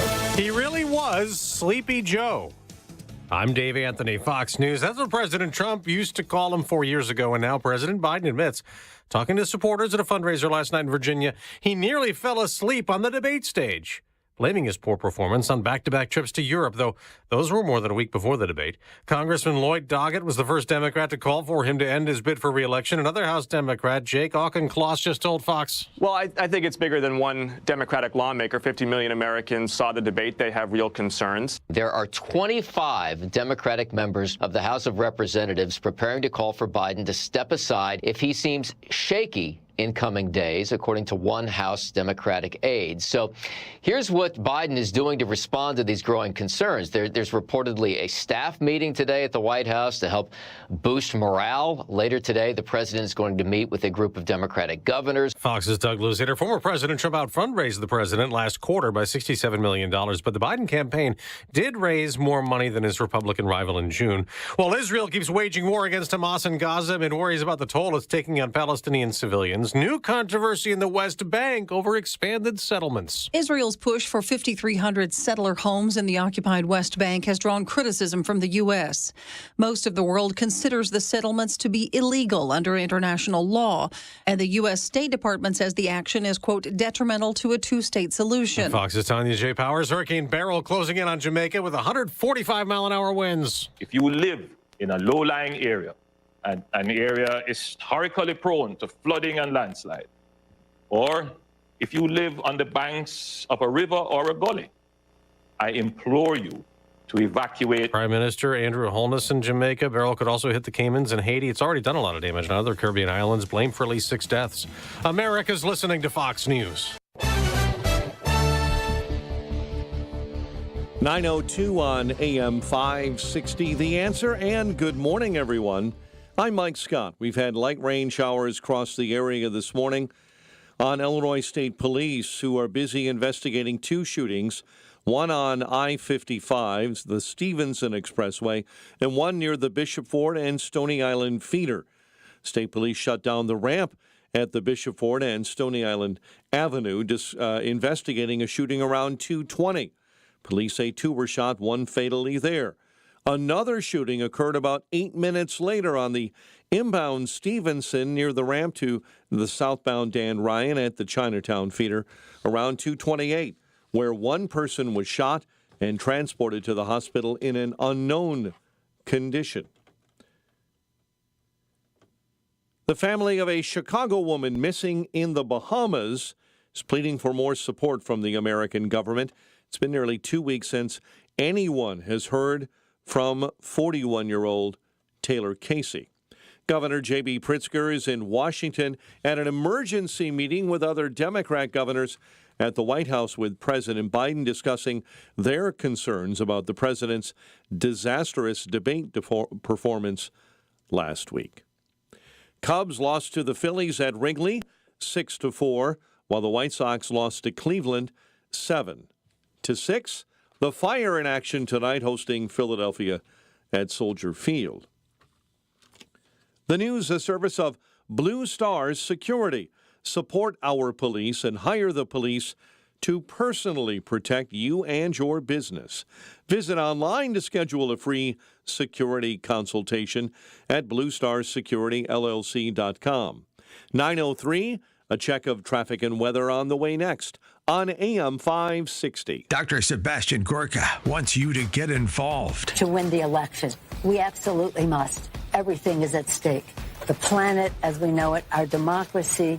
This is not your grandfather's, even your father's Democrat Party. It's lunatics, it's radicals, it's people who hate America, and we must save the nation from them. How? Get engaged. America First with Dr. Sebastian Gorka.